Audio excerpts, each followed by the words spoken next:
Good afternoon, good evening. This is the Planning and Zoning Commission for the Municipality of Anchorage. Clerk, would you please call the roll? Ms. Dean? Here. Mr. Ferguson? Here. Mr. Robinson? Here. Mr. Strike? Present. Ms. Barker? Here. Mr. Sporhays? Here. Mr. Kange? Here. Mr. Walker? Mr. Spring has been excused. Thank you. Okay. Mr. Kange, will you handle the disclosures? Thank you. Through the chair, Ms. Barker, do you have any disclosures? Mr. Sporhays? None, thank you. Ms. Dean? No. Mr. Strike, would you grab the door? I'm assuming that's Mr. Walker. Yeah, thank you. Mr. Robinson? On case 2015-0056, ordinance amending Title 21, the ordinance came out of, in particular, a work session put on by the Anchorage Economic Development Corporation's Live, Work, Play Housing Committee. I participate in that committee and have participated for some time, and wanted to disclose that here this evening. Thank you. Mr. Robinson, do you have any financial interest in that case? I do not. Any information that's not known by the greater body or any one person? No, not due to that relationship, no. Mr. Chair, I would move to direct Mr. Robinson to participate in that particular case. Okay, we have a motion. Second. We need a hit your motion button, Mr. Kange.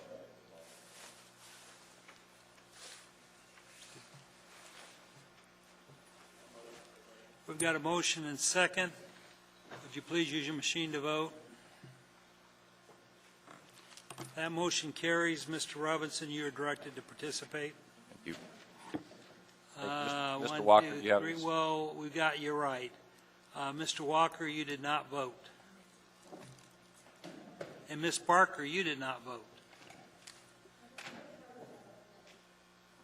Okay. All right, we got everybody. Thank you on that one. Thank you, Mr. Chair. Just to speak to that motion real quick, I believe based on Mr. Robinson's testimony, the fact that he has no financial or other interest in that case, I guess it's too late for that since we all voted, but I would Okay. add that to the findings. Thank you very much. Mr. Walker, do you have anything to disclose? Mr. Strike? No disclosures. And I have none either. Mr. Chair, do you have any disclosures No, I this do evening? not. Okay. Thank you. Mr. Sporhees, would you, I guess there's nothing on the consent agenda, so you don't have to do anything tonight. Thank you very much. But I skipped over the informational item, case 2015-0065, a context-sensitive design solution. This is not a public hearing. Staff, do we have a report, or is this just a report by the Mr. Chair, it's just a report by the applicant. okay? If the applicant is here, and I think she did, if her PowerPoint got here, let's go.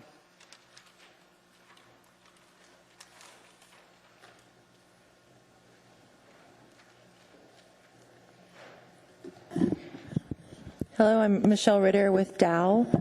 So this is for the Egloff Drive Improvements Project. The project area is in Girdwood. It's on the opposite side of Alyeska Highway from Hightower Road. It extends from Alyeska Highway to Coriolis Drive. The development in the area consists of Little Bears Play Center, Child Care Center, the Girdwood Volunteer Fire Department, and the Library and Community Center. Currently, the road is not even probably to local standards at best. The improvement will actually bring it to collector standards. Right now, we are in the concept report phase of the CSS, or Context Sensitive Solutions process. So the concept report was developed after going to the Girdwood Board of Supervisors, Girdwood Land Use Committee, and the Trails Committee meeting, and also having various agency scoping meetings with HLB, who is pretty much the primary landowner. It's consistently owned by HLB, the municipality, with Parks and Rec, and then the fire station. kind of, again, currently it's an unpaved road. It has a lot of drainage issues. It requires a lot of maintenance with different flooding. With the fire department using it, the heavy trucks create a lot of rutting. There's no sidewalk, so the kids that are walking to the daycare center are just kind of walking with the traffic. Two of the cross sections that we've kind of looked at, just something to note, going to collector standards does require an 80-foot right-of-way. Currently, there's about a 60-foot right-of-way paved with sidewalk facilities. Drainage will be extended as well as snow storage areas and lighting. And so this is kind of one of the concepts that we've looked at. And then another one that has a little more shoulder, but and only parking on one side of the street. So in this section of Egloff, it is required to have parallel parking on both sides of the street if possible. And then through the public process of meeting with the stakeholders and the different community members, some of the constraints that we've identified are this extent of the floodway. This map doesn't show it well, but you can kind of see it on yours.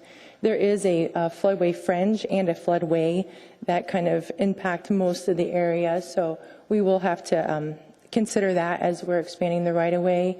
Also, the right-of-way width, as I noted, collectors require 80-foot right-of-way. There's currently 60 feet, so in order to design it to the Title 21 DCM standards, we may have to acquire additional right-of-way from HLB or the parks, mostly through land that's undeveloped.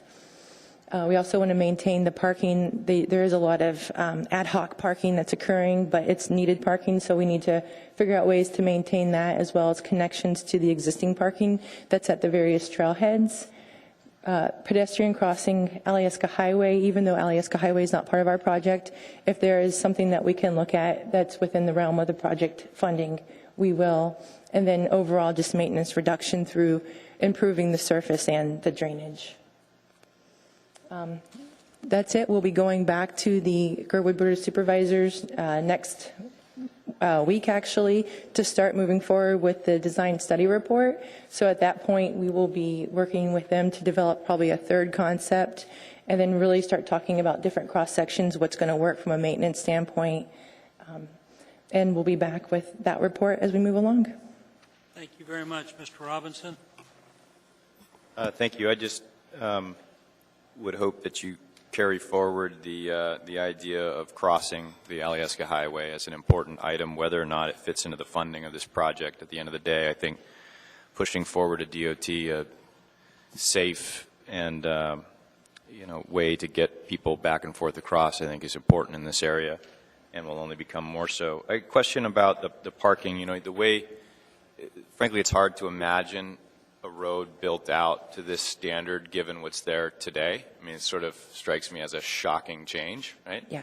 But I know that when we talk about building something to collector standard, how you can't back out onto the road, which is why you've gone with a parallel parked area. Is there never an exception to that? So in other words, Main Street type roads that exist all around the country have angled parking that back out into the main street, and that's just how they function. That's sort of a normal part, and it struck me that this is kind of an area that lends itself to that. I know our codes say one thing, but Right. but it seems like in unique situations we should look for design situations that fit.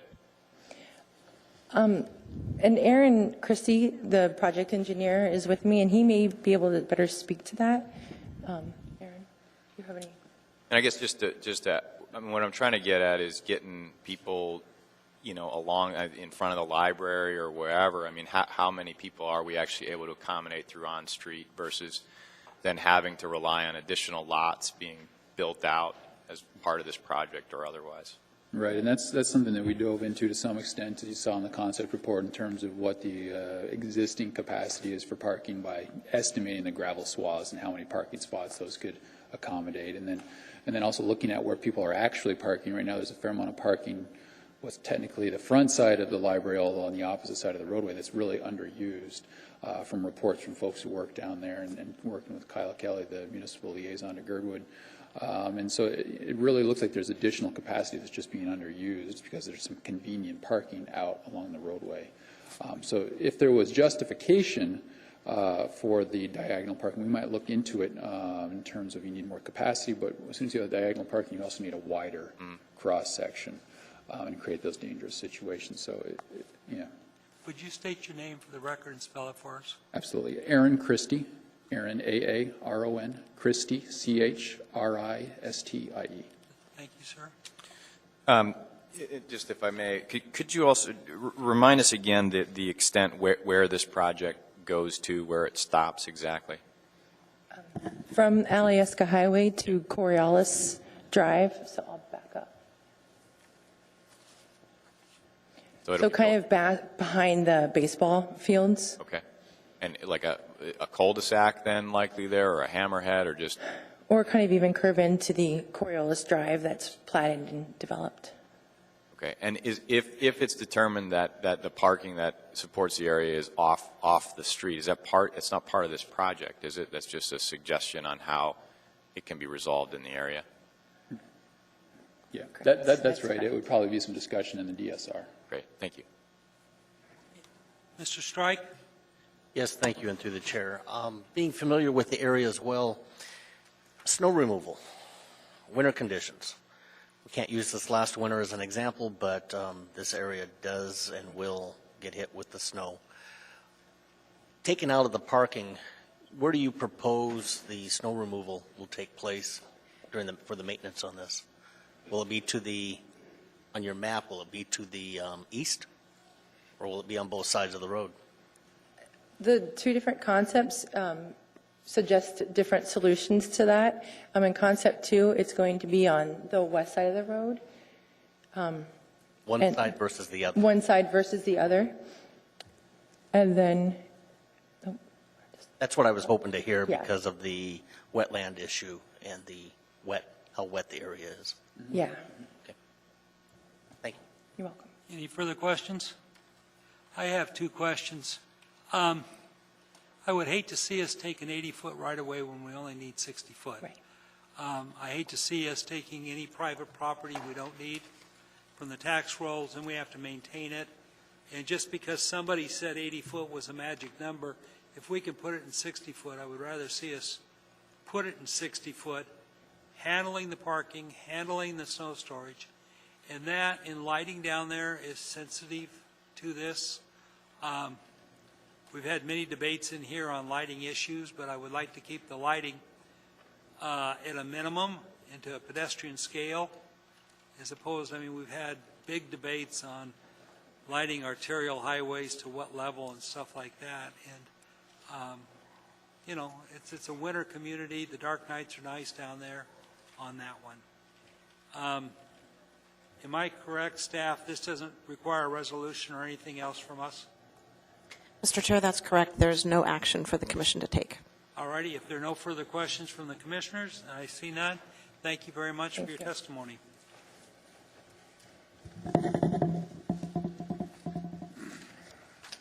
The next case is 2015-0040 GCI Communications. I'm being harangued to remind. I will read the public testimony requirements now. The procedure by which the public, and then after I read this, we will go to the staff report. I got harangued off my schedule there. The procedure by which the public may speak to the commission at its meeting is, after the staff presentation is completed on public hearing items, the chair will ask for public testimony on this issue. Persons who wish to testify will follow the time limits established in the commission rules of procedures, which are petitioners, including all of his or her representatives, 10 minutes. Part of this time may be reserved for rebuttal. Representatives of groups, community councils, PTAs, etc., 5 minutes. Individuals, 3 minutes. When your testimony is complete, you may be asked questions by the commission. You may only testify once on any issue unless questioned by the commission. An individual may have appeal rights relating to any action the Planning and Zoning Commission takes, except Commission's recommendations to the Assembly, which are not appealable.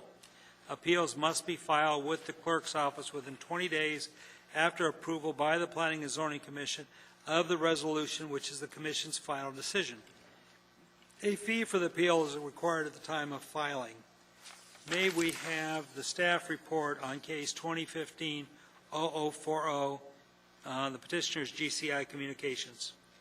Thank you, Mr. Chair. This is a request for a conditional use to allow a 120-foot monopole cellular or wireless communication tower in the R7 Rural Residential District. The subject area is located at the end of Norton Court on a parcel of land in use by Anchorage Water and Wastewater Utility as a well site. The applicant proposes to build a 120-foot monopole tower. The tower can accommodate up to 3 wireless carriers.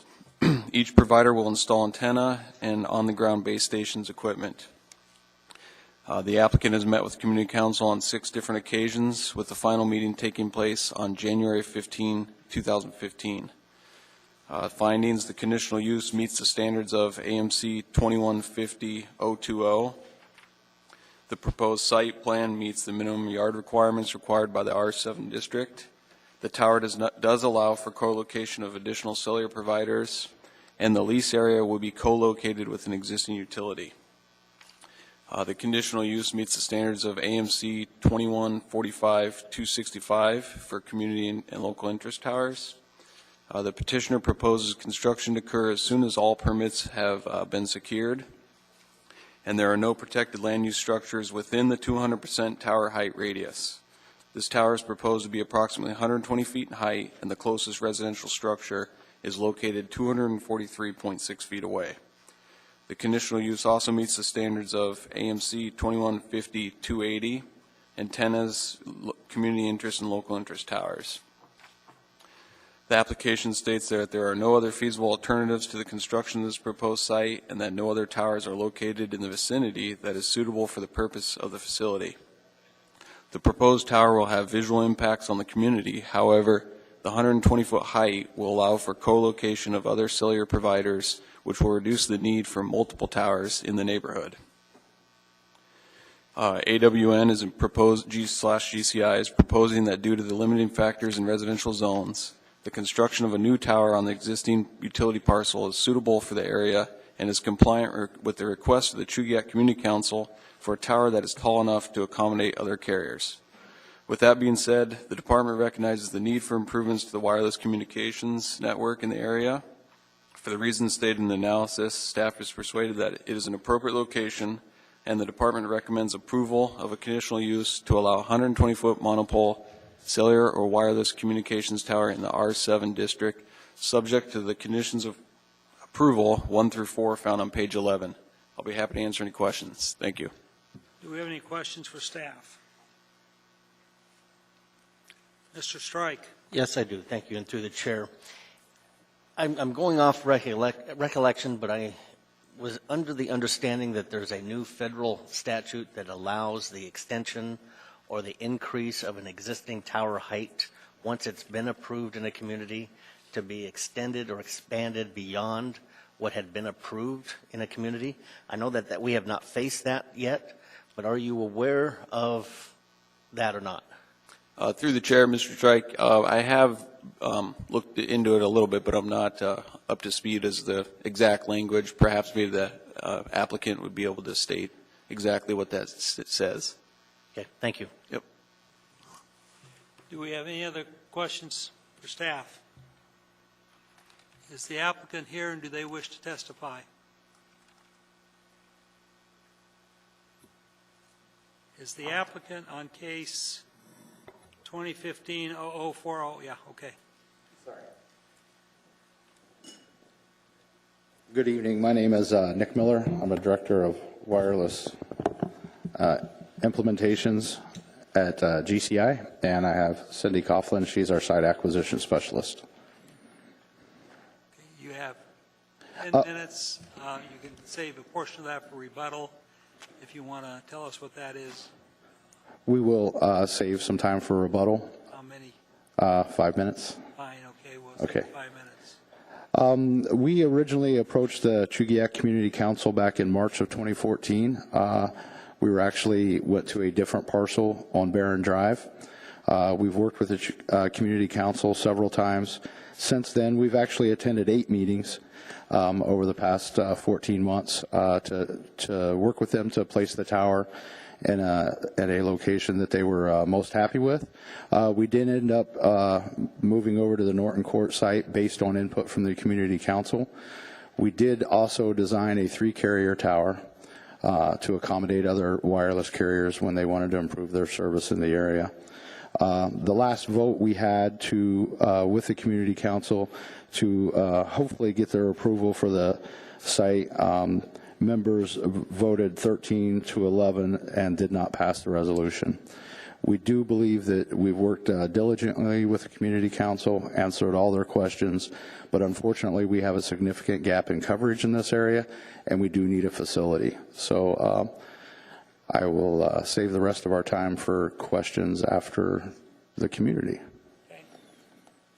Mr. Keynes, who is your question for? For the petitioner's representative. Okay. Thank you. Through the chair, I appreciate your testimony last time you were here. I appreciate the needs of GCI and others to bring better service to this area. My concern, though, is with a lot of the comments we've received from people, one of which is regard to just this thing being a 120-foot unsightly pole. And my question is, and maybe I don't phrase this the best way, but with an organization, and we recently acquired a building that has a cell tower on it. And this cell tower actually looks like a tree. It's, I think it's 90 or 100 feet in the air, and it actually looks like a tree. I pulled onto this lot, and I kid you not, I'm looking for the cell tower, and I couldn't see it. And Commissioner to my left here, Greg Strike, is big into these cell towers, and so I'm curious if you've looked into this group that can design these things in such a way that they're much more aesthetically pleasing than just a tower with communications hardware on top. We have investigated them. What we're discovering in Alaska is due to the snow loading and ice loading that they have to be built, I would say 2 to 3 times the strength of a normal tower. And they also pose safety challenges for folks working on the towers because they have to navigate through all those, I guess I would call fake limbs. And based on those reasons, we've chosen not to pursue them. They do look like trees for the most part, except for the fact they stick out 30 to 40 feet above the other trees. The technology is getting better. Hopefully it'll get to a point where we feel more confident that they could be deployed in Alaska. Thank you. My second question, through the chair, I know you've designed this thing to house other carriers. Have you been in contact? Have you approached? Do you have any other agreements with any other carriers, or is it just something that you're thinking down the road? I have spoke to one carrier, and they did say that they would be co-locating on it if we received our conditional use permit. Okay, thank you. Appreciate it. Mr. Strike. Yes, thank you, and through the chair. The closest competitor tower to this location, where would it be located? There are actually 2 towers located at the intersection of the Glen Highway. One we own, one I don't know who owns it, but they're within a couple hundred feet of each other, and we're actually located on our own facility. In none of these other locations would be an alternative to this location to be a co-located? They are not. In your packet in Exhibit H, you will see a drive test that we performed, and the service in that area is being provided by that tower, and you can see how poor the service is there. You had mentioned in your earlier testimony that you moved to this location based on input of the Community Council. I would say members of the Community Council, the folks who were there for the first meetings who testified, yes. Well, let's be clear. You said that you had moved there based on the input of the Community Council. Okay, the community. The community? Or the community that testified at the council meeting, yes. Yes. I can help clarify that if you would like. Please. When we were at the very first meeting, they suggested that we look at another area because they felt like the one area was there was a lot of opposition, and they suggested another area for us to go and look at, and it was actually one of the members of the community council that made that suggestion to us, and then the rest of the community said, yes, we would like to see them look at that other area, and that was Norton Court. But your testimony earlier was that you moved to this new this location that you're at now based on the input of the community council. It was one community council member that did state, why don't you look at this area? I live in this area. Okay. Thank you. Welcome. Ma'am, would you state your name for the record, please? Sure. Cindy Coughlin, Spell the last name, please. Coughlin. Thank you very much. Do we have any other? Yes, we do. Mr. Strike. Yes, and through the chair, and I did not disclose earlier, but as point of reference, I have had some business dealings with Ms. Coughlin. I didn't know that she would be testifying here on behalf on this topic here this evening until I saw her just up here recently, presently. Would your business dealings prevent you from voting fairly and neutrally on this No. case? Thank you very much. Continue to participate. Do we have anything else for this applicant? Okay, you got 8 minutes left over, so you have plenty of time. So have a seat. We'll open the public hearing, and after that, you'll be invited back to testify. Thank you. Thank you very much. We will now open the public hearing on case 2015-0040. Please come forward, state your name, spell it, and if you're representing a community council, you get 5 minutes. If you're representing yourself, you get 3 minutes. Please come forward, ma'am.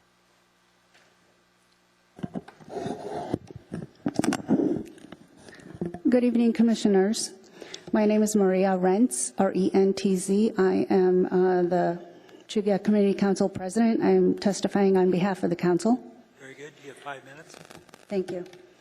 First of all, this isn't what I was going to start with, but I will, because this is based on the testimony of the applicant. There are 2 blatant inaccuracies that I just noticed in their testimony, and thank you for asking the question about whether or not it was the community or community council that suggested the Norton Court site.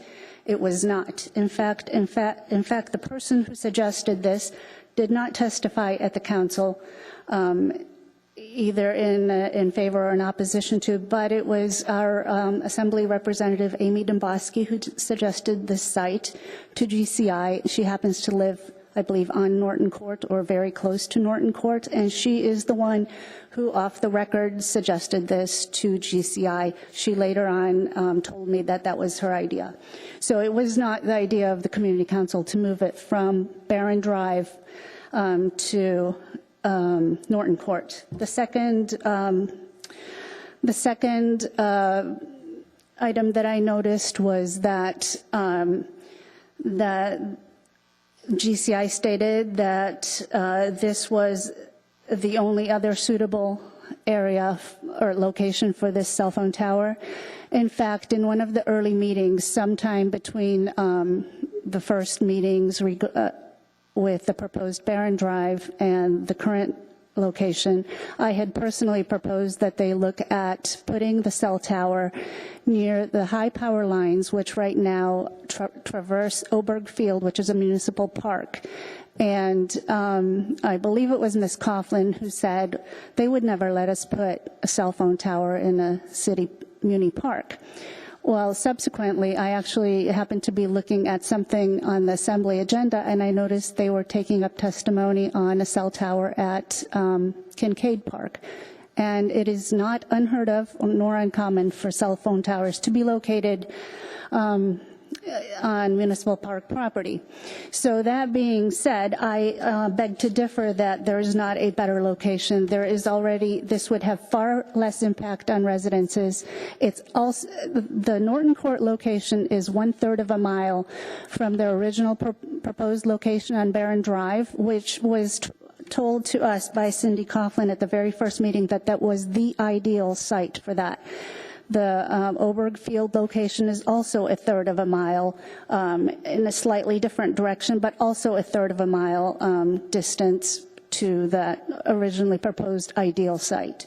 So that being said, I want to bring your attention, I'm going to have to shorten my testimony because I just spent some time on that. But that being said, the other problem with the process that we've just gone through is how we got here. We were, the community council, I personally was contacted by a representative from AWWU at some point and told, once this proposal had moved to Norton Court, and I was told that as long as the community council has any objection to a cell phone tower being placed on land leased from AWU, that AWU will not forward that property for potential leasing to the assembly. Well, when that happened, we thought, great, done deal. The community was very much opposed to this. We passed a resolution of opposition. And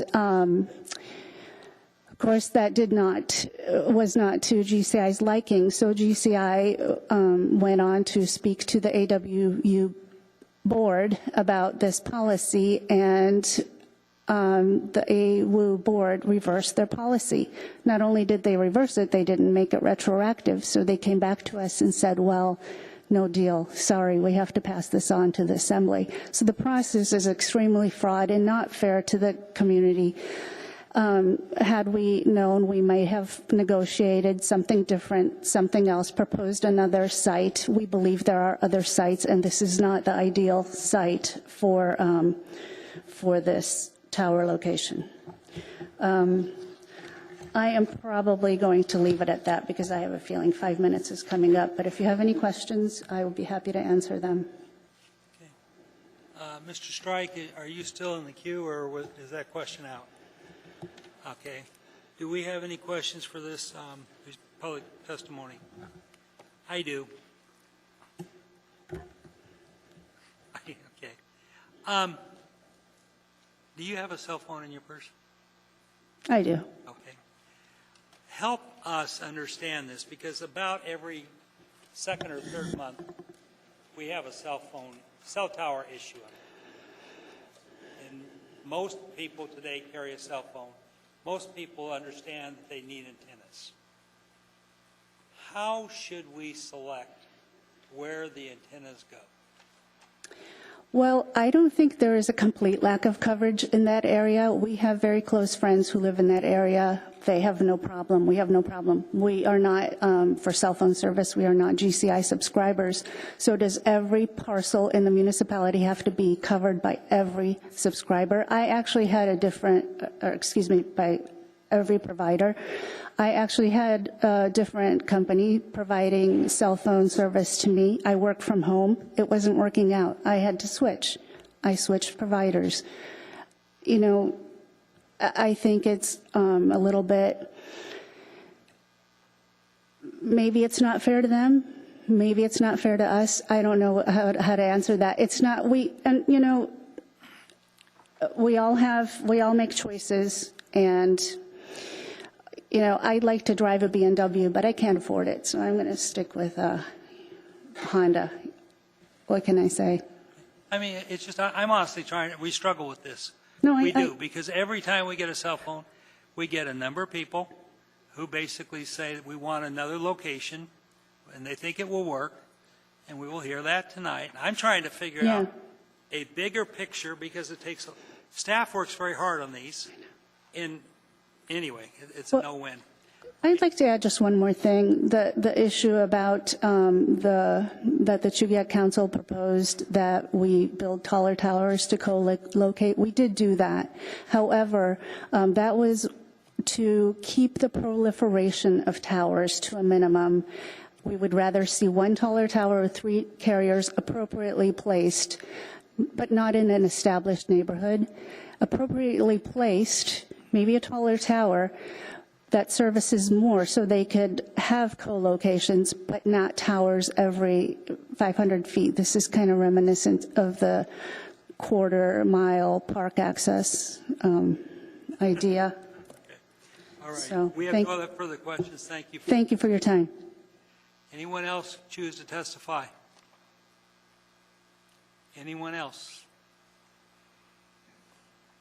Please step up and state your name. Yes, sir. Thank you. My name's Tony Sisto, S-I-S-T-O. I live on Oberg Drive in the vicinity of the cell phone tower in Chugiak. The Commission is obviously aware more than I am of opposition to cell towers. A tall industrial tower next to their homes, people don't like that. Steady or flashing lights on top of the tower, shining in their windows, add more opposition. In my particular case, the opposition would be from the lights that would shine across 500 feet of public ravine directly into my windows, so that's my personal thing. Earlier this year, while I was talking with neighbors in the neighborhood about the proposed tower, one gentleman said, well, it's not going to impact me a lot. I'm thinking it's okay. I went back another month later during this whole process with more information, and he said, you know, after talking with you, I thought it was okay, but I decided to drive by the site and look at it. And he said, all I could think about were those poor people. Placing a tower at the end of a neighborhood cul-de-sac just doesn't seem right. He decided to oppose the tower. I thought about his comment. I went back and looked in the newspaper at the want ads. I saw what I remembered from a lifetime of looking at want ads, where cul-de-sacs and residential marketplaces were a value added for advertising. Indeed, in the paper that day, one ad of a house, quiet cul-de-sac. The next ad, end of cul-de-sac beauty, advertising the house. We've grown up with this notion that cul-de-sacs and home real estate that is in established neighborhoods are areas of quiet, private living. My neighbor was correct. It is not the right place to build a tower in that location. On the broader point that I think you spoke to, Mr. Chairman, what do we do when we deal with this? Because we all realize the necessity of towers in our society today. I think there should be a stronger scrutiny of tower and antenna proposals. I commend MOA Title 21 that allows this commission to look at this, to go to the Assembly before approval is made, but I think it should go further. Before such a project is approved for a conditional use permit that is solely within and completely surrounded by an established residential neighborhood, it should be considered as a last resort or emergency, with the onus on the developer to clearly show this, why there's no other option, why other options considered absolutely would not work. So in summary, what I would like to see this board or this commission tonight do, ideally to not support the conditional use permit for the tower as proposed. Failing that, a decision requesting GECI to do their homework better and return to the community and the community council to clearly show why there's clearly no other place than Norton Court to propose this tower. I thank you. Do we have any questions for this speaker? Thank you very much, sir. Thank you.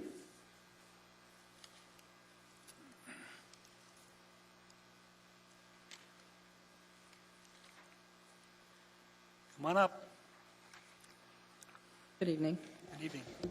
My name is Leslie Eccles, E-C-H-O-L-S.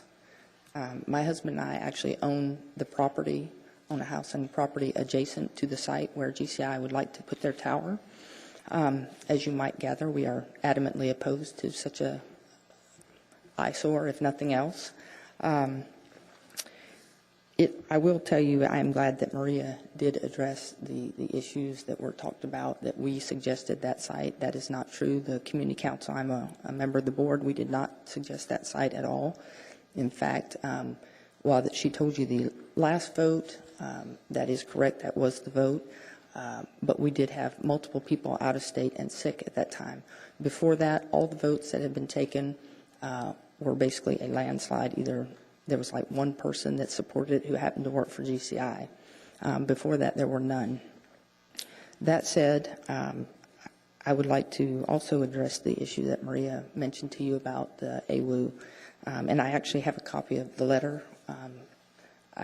My husband and I wrote a letter on the front side here, and we have a copy of the letter that was sent to you all by AWU, stating, and I quote, AWU requires acceptance or non-objection from the Chugiak Community Council prior to planning and zoning public hearing and approval of the conditional use permit. As I said, those were the rules of engagement, if you will. We never granted that as a community council. And certainly the neighbors are opposed to that. Everyone on Norton Court, we have spoken with them. They have been to the community councils. They have written and sent letters. I would also like to add that many of them thought this was a dead subject because that's what we were told by AWU. They are, many of them, out of town. They don't even know that this is before you all, quite frankly. They wrote comments on the old case number, which was 2014-0114, and I would respectfully ask that you look at those comments because, as I said, everyone has thought for some time, based on what we were told by AWU, that it was a done deal. They would not allow a lease there. There are members of the neighborhood, and myself included, who obviously have put in hundreds of thousands of dollars in homes. GCI says it's going to cost them $500,000 to build this tower. Well, one house, there is worth more than that. So collectively, we have invested millions of dollars. And we know that from talking with real estate agents and mortgage lenders, mortgage officers, that it does have an adverse effect on both marketability. Who wants to buy a house with a cell phone tower right there? I mean, let's be frank, they're not pretty. Does that mean I'm done? Okay, sorry. But I have some questions. Okay. Mr. Kange? Thank you to the chair. I appreciate your concerns as being a direct neighbor to this proposed cell tower. Would it be any consequence to you if the cell tower was proposed to be lower? What if it were 80 to 90 foot as opposed to 120? Would that alleviate any of your concerns? It might. I will be honest, and with addressing that, the council did ask for co-location. Again, that was to presumably to prevent cell towers every half mile. If it was lower, it would, honestly, yes, it would be less impact because it's not, I mean, my house literally sits right beside that. That is the house that's 240 feet. It's going to shine. They're going to have lights. They will shine in my bedroom window. To be frank, I'm not excited about that. I mean, how am I, do what you want, say what you want, it will affect it. Additionally, they told us that they would camouflage it. In fact, they even put that in one of their proposals, that they would camouflage it. And now they're trying to renege on that, saying it's not doable. They're hideous as they are. And I understand that people need service. However, none of the residents there have a problem with their service. So I think to put it in an established neighborhood, my understanding was that there was code in the municipality that prevented that said you're not supposed to put them in an existing neighborhood except for, if that's an emergent situation. Sure. So I'm trying to help alleviate you and the residents' concerns. When you talk about camouflage, and we've had some cell towers come up where they're powder coated or painted basically brown to blend into with the environment. Is that something else that might mitigate your concerns if it weren't shiny silver? Yes and no, because in the winter, I mean, it's fine when there's trees and foliage, but still, that's going to stick up above the trees. Additionally, they're saying now that they will have to put in a retaining wall, and they're going to have to go in and clear a path. And I would like to express that they have already torn my yard up last summer without permission, riding across my yard. And, I mean, I did not bring pictures. I could certainly supply them. It was an absolute wreck. They had no respect for that. In and out of there. They weren't even driving on the access road. They were driving on my property. I apologize for that. Yeah. That answers my questions. Thank you, ma'am. Oh, I've got a couple questions. Yes, sir. Back to mine. Do you have a cell phone? I do, and it works fine. Okay. What we've learned, and I've sat here for over 3 years and heard cell phone arguments, okay? Yes, sir. From Portage to Chugach. I mean, we've heard them multiple times. The coverage they provide is not for the base of the tower. The coverage that they're looking for is beyond the base. But how do we fairly locate these towers in the community? Well, I think initially, if I could say so, I don't think that they belong. Let me back up. We looked at that house. We bought our house in 2005. We searched for a very long time, a couple of months actually, after moving here, PCSing here from Texas. And, my husband was active duty military, and we came here and we wanted a place that was quiet, a nice place to raise our children. They were safe. Yeah. But what I'm saying is that one of the things we looked at was there weren't cell towers there. It wasn't a busy area. It was a cul-de-sac. I grew up on a cul-de-sac.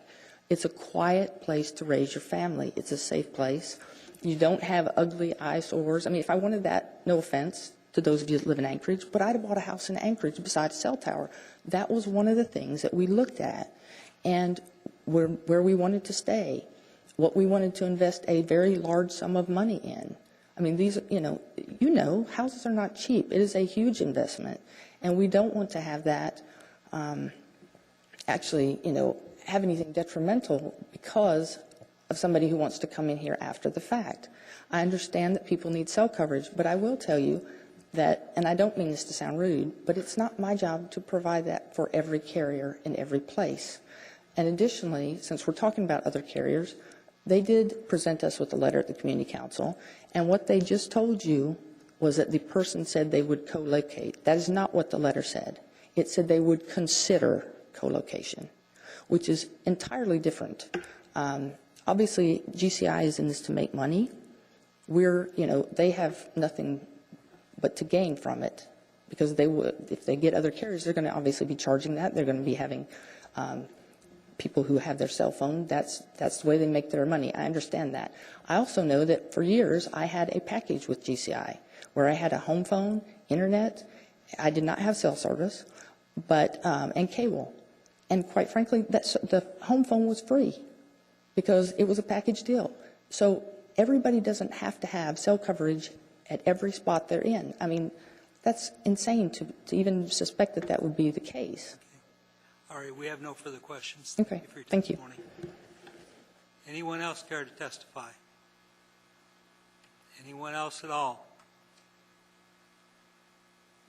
Okay, applicant, you have 8 minutes left. Come on up. And Mr. Kane, you're up. Thank you to the chair. Just one quick question to follow up on this. I know you talked at great length last time you were before us about cell towers and the height.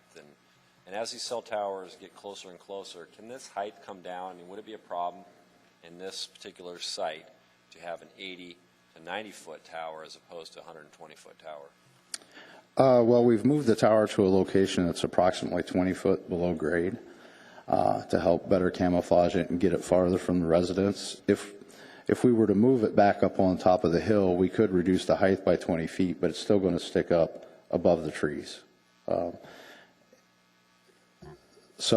I guess we could, I can't speak for the other carriers, but I do know a reduced height would limit their ability to co-locate on it, especially the third carrier, because at that point they would be down into the trees. They're 20 or so feet below yours. It's typically, the engineering standard is 10 feet below the top. So you're at a 120-foot tower, your third carrier is going to be at about 100-foot elevation. And then with regard to the community's concern about camouflaging this, what can be done here, if anything, to make this thing blend more into a residential neighborhood? If you look at the photos, the tower itself and the cell site itself is 20 feet below grade, and the base of the tower will be heavily camouflaged by the existing vegetation and foliage. To be quite honest with you, the best camouflage for a tower that sticks up above it is to leave it the matte galvanized color. It blends better with the sky. If you paint them brown, which I've seen done in the past, they really just stick out unmercifully. So what we found is you buy the antennas that either have a light white face on them, and you leave the tower the galvanized, and it typically blends fairly well into the background skyline. Thank you. And last question, with regard to some of the testimony we heard here this evening, would there be lights on this surrounding it 120 feet? There is an FAA determination that does state that we need to put 2 steady medium intensity lights on this tower. There are ways to mitigate that, especially from the residents that are close. There's shielding that's been approved for these towers. We are working currently with the FAA to see if we can apply these shields. We're not positive we're going to be able to because they have some very specific guidelines on when they can be installed. And unfortunately, if we can get there with the FAA, it's going to be a waiver to be able to put these shields on. And what it does is it shields it from the ground level, not necessarily from being level with the tower. But we are working through that process, but it's tough. Sure. Okay. Thank you. Thank you. Appreciate it. Mr. Strike? Yes, thank you, and through the chair. Coming back to follow up on that last question, what is the height limit the FAA doesn't require a light on the top of the towers? Well, unfortunately, we got down to tree level and they still required the light. So we got to the 80-foot level just seeing what the requirement was, and every tower, every determination we got back required lighting because of the Birchwood Airport. Okay, that's specific for this area then? It is. Okay. How many sites is GCI co-located at in this area? Call it a 5 square mile area. How many sites does GCI have where they don't own the tower, where they've gone on to somebody else's tower and they've co-located on that tower? I don't have that number, but I do have a better number for what I would call road accessible statewide sites. No, I couldn't tell you. If you wanted to guess, we probably own 25% of the towers in the municipality of Anchorage. Okay, that still doesn't answer the question. Let's see. GCI's practice of co-locating on another carrier's tower, being the secondary carrier on a tower, is that a common theme, common occurrence? Is this something you strive to do? It is something that we do more often than we build. And to reverse my question, I don't have an exact answer, but I would say in the municipality of Anchorage, 75% of the cell sites we build are either co-located on another facility or on a rooftop. Building a tower is our last option. Okay. How tall does this particular tower need to be to satisfy GCI's requirements today? Not the wish list. What is the minimum height requirement this tower for just GCI would it need to be? I do not currently have that answer. At one point we had the height, but I don't remember what it was. Do you? We've changed it a long time ago. If you want an exact answer, I couldn't give you. So but based on our permit, I would say our requirement was 100 feet, and we added 20 additional feet for 2 carriers. But I'd have to go back and look at the RF study. That was, February, March of last year. Thank you. Mr. Robinson? Thank you. How common is it for you to locate towers in residentially zoned districts? And if you can talk a little bit about your site selection, how many of those lots that you were looking at or those locations were actually residential lots versus commercial lots? There are no anything other than residential. There are no commercial or business lots in that area that would allow us to provide the service to cover that gap. So the only way that you would be locating within this area would be on a residential lot, or as we heard earlier, perhaps a PLI lot if it was allowed in a park. If it did meet the requirement, we could go to the PLI. Our only other opportunity was the power easement that goes through there with the big power transmission lines. Mm-hmm. And we did approach those guys about allowing us to put antennas on those, and they did not allow it. Thank you. No. Mr. Voorhees? And thank you, Mr. Chair.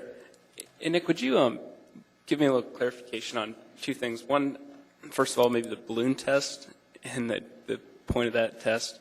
And then secondly, kind of the synopsis that realtors and your appraisers, and they said that a cell tower does not dramatically affect the values of property. They've never discounted a property for that. Could you do that for us? We did do a pretty extensive balloon test. We wanted to show the residents where the tower would be visible from. And there's actually 2 balloons flown. The red balloon is flown at the top of the tower height. The white balloon is a spotter balloon because sometimes you just can't see the red balloon. So you want to at least be able to have an object higher that you can actually see where the red balloon should be. We did a quite expensive one around the neighborhood. There was a few places on the roadway where you could see it fairly well, but those are identified in your packet. And we did hire an appraiser to do an assessment of property values when it came to homes being located near towers and towers being near residential structures. And we did that at the request of the community council. We've done several of them over the past 5 or 6 years, and we did attach a copy of that. And based on their research and the realtors and the people they've talked to in the market, they didn't identify a negative impact. Thank you. No further. Mr. Strike. Yes, and through the chair, and I apologize, this comes back to my original question that I had inquired of the staff regarding the recent federal law change that allowed for the increased height of existing cell towers without going through administrative hearings, et cetera. Are you aware of that statute or that clause that the feds have recently passed? I am aware of it a little bit, but we do have legal counsel. She's probably better to communicate that than I am. Okay. So.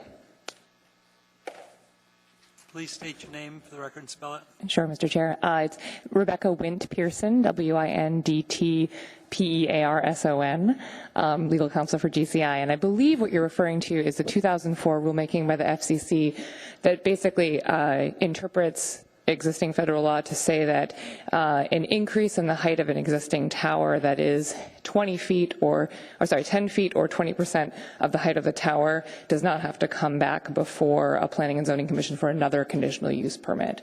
So if there's an increase to allow, the idea of it is to allow for ease of co-location in existing towers without entirely starting the process over from scratch. And there's a lot more to that that I don't know all the answers to, and that you could also spend a long time mulling over. But yeah. So theoretically, by passing tonight, if a 120-foot monopole was approved tonight, in theory then, under that clause, that tower in a year or two could be increased by 20% or nearly 24 feet. It could be increased by up to 20 feet or 10% of the tower height. So 20 feet is going to be the limit in this tower. And it could be, that request could come forward and it wouldn't have to go before this commission for an additional conditional use permit. And that's 10% or 20 feet. Yes. Okay, thank you. Seeing no questions in the queue, I've got one question for staff before you can go. We'll let you go to your rebuttal.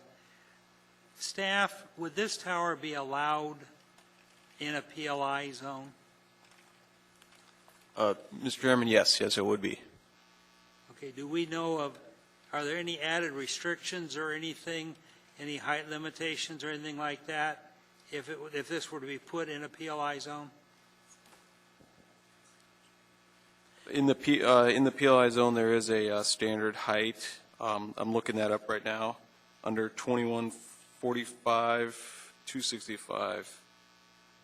Let's see, let me take a look. In the PLI zone, in the PLI district, the base height is 100 feet. In the residential district, it's 65 feet. Okay, so if it's 65 feet, this is a variance to the 65 feet, or where does the explain the 65 versus 120? Yep. Okay. So in the table there, it sets base heights. So the base height in the R7 residential district is 65 feet, and in the PLI district, it would be 100 feet. Now, with the additional 30 feet when co-located of 2 additional antennas provided. So they allow for a co-location of 15 feet above the base height for each qualifying antenna for a maximum of 30 feet. That gets me to 95 feet. Correct, and that's what they're coming in under. And then if it's above that, 95 feet, and if it's above that, as this 120 foot is, then it requires a conditional use approval, and that's what we're seeing today, is the conditional use for the 120 foot height. So they're allowed by 95 feet, and in the PLI district, that would be 130 feet. Okay. Ms. Barker, and then we'll let you have your rebuttal time. Thank you, Mr. Chair. I also have a question for staff.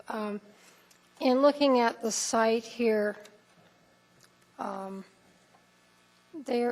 GCI is only proposing to lease a portion of the overall well site. Is that correct? Through the chair, Ms. Barker, that is correct. What is the approximate size of the total AWWU parcel? Forgive me, I'm not flipping quickly to it here. 1.97 acres. Under the existing zoning, would it have been feasible, assuming the AWWU wasn't there, would it have been possible to subdivide that site into 2 or more lots in the existing zoning?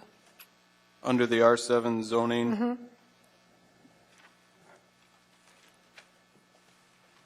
so there's minimum lot requirements in R7 zoning is 20,000 square feet. So yes, it would. However, it appears from the topo map that roughly bisecting this parcel is a ravine, which in many respects makes the parcel marginally developable for residential use. Would you concur with that observation? Topography is going to play a role in that. It does very steeply to the north. It drops. So sites of a house would be difficult. Mm-hmm. Thank you. Okay, take your rebuttal time, please. During the testimony, one of the residents said that it's not a requirement that all carriers be able to service an area and provide service. And it is worth noting that the Federal Communications Commission does state that all carriers are required to be able to provide service to an area. So that's in order to compete, to make sure we're in line with the rest of the businesses that are providing service. I don't think I have any additional comment unless Cindy does. In regards to the land use, I noticed on the assessment for this particular piece of land, it's zoned R7, but it has land use of commercial. Could someone from the planning department talk to me about that? Through the chair, Cindy, maybe you're looking at the municipal property appraisers website. Is that where they're getting the land use? It's an exempt property, so I'm not real sure. I'd have to take a look at it. The property next to the site is R7, and the land use is residential, and this one was stated as R7, but has a commercial land use. That would be a question we wouldn't be able to answer without doing some research. Yeah. All right. Do you have anything further to say? We do not. Okay. Ms. Barker, who's your question for?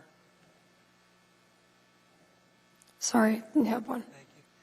I now close the public hearing on case 2015-0040. What is the wish of the body?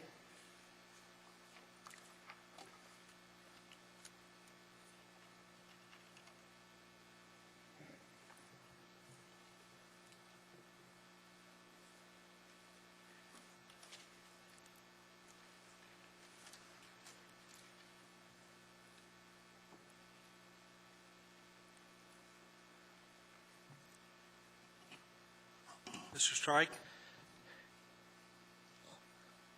I'll take a stab at this. In the case of 2015-0040 for the application of the 120-foot monopole cellular wireless communication tower in Tract A of the Northwood subdivision, I move for approval of the request as presented. But I would add additional conditions to that as mentioned by the staff. in their packet. Those are the 4 conditions on page 11. Those are the 4 conditions. And I'm falling back on the cell phone towers are a necessity. And we have the proverbial not in my backyard, yet we look for, and I know that's not my motion. Is this part of your motion? No, or? it's not. Okay. My additional condition is, in the area, we have a base height of 65 feet in the R7 district, and it's allowed to go up to 95 feet with co-location of 2 additional antennas. My recommendation is that we restrict the height of this antenna through my motion, through my condition, and that we're not going for the 120 feet, but going for the 95 feet, which gives them per the code. Okay, now, hold that thought for a minute. Question for staff, if it's only 95 feet tall, it does not need a conditional use, does it? Through the, Mr. Chair, that is correct. I would counter that it would need the conditional use in light of the new federal law that allows an increase of 10%. And it's through that motion here that would be restricted to 10% in order to be compliant with the federal law that's now taken effect. Ms. McConnell? 2 comments. First of all, in order to get the extra 15 or 30 feet for co-location, the antennas must, the tower provider must have signed leases with other carriers that they will provide. That's condition number 2. And secondly, I respectfully disagree with Mr. Strike's interpretation of the federal law. It does say, the rulemaking says that according to the FCC, a modification must be approved by and cannot be denied if it involves a change that's not considered substantial, which would be defined as increasing the existing structure's height, or substantial would be increasing the existing structure's height by more than 10%, installing more than 4 equipment cabinets or more than 1 equipment shelter, adding an appurtenance that protrudes from the support structure more than 20 feet, or excavating outside the current structure site. So those things can be done outside of what the code approval process is. So we would interpret a 95-foot tower with signed agreements for 2 extra antenna as only requiring an administrative site plan review. And then if in the future they came back for that not unsubstantial change, we would have to approve it. I'm going to withdraw my motion. Okay. I don't know how we do this on the fancy computer. Yeah, so your motion's dying for a lack of a second. How's that, Mr. Strike? Okay. Mr. Sporhees. Thank you, Mr. Chair. I'd like to kind of pick up where Mr. Strike left off and make a motion to approve case 2015-0040 GCI to install a 120-foot Type 1 monopole toll at Norton Court with the recommendations on page 11 with an additional recommendation that it does not exceed 120 feet even with the new FDC standings. Can we do that? We currently are 0 for 12 on batting against the federal government. I agree. I mean, I'm in favor what maybe Mr. Strike or Mr. Suarez, maybe if you approve it for 95 feet and they get the added height, might get you where you Trying to get to? Yeah. Thank you for the articulation. So do I need to restate the entire motion, or can I just say to approve a 90? Restate the entire motion. From the top.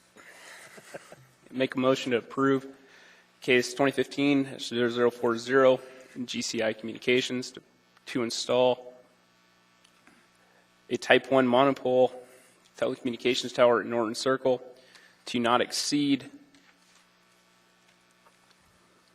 with FDC requirements, 120 feet. So make this tower 95 feet to 100 feet to stay below that, and also with the 4 recommendations by the staff on page 11. Staff have any comment on that? Mr. Chair, I missed the 95, there's something about 100 feet as well. Could that portion get restated, please? I think what he's trying to say is they have 95 feet by right, and we're giving them the 30 feet now. So 95 plus 30 is 125 feet.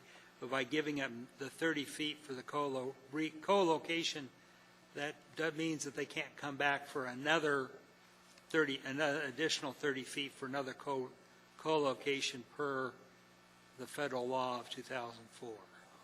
Is that a correct statement there? That is correct, Chair.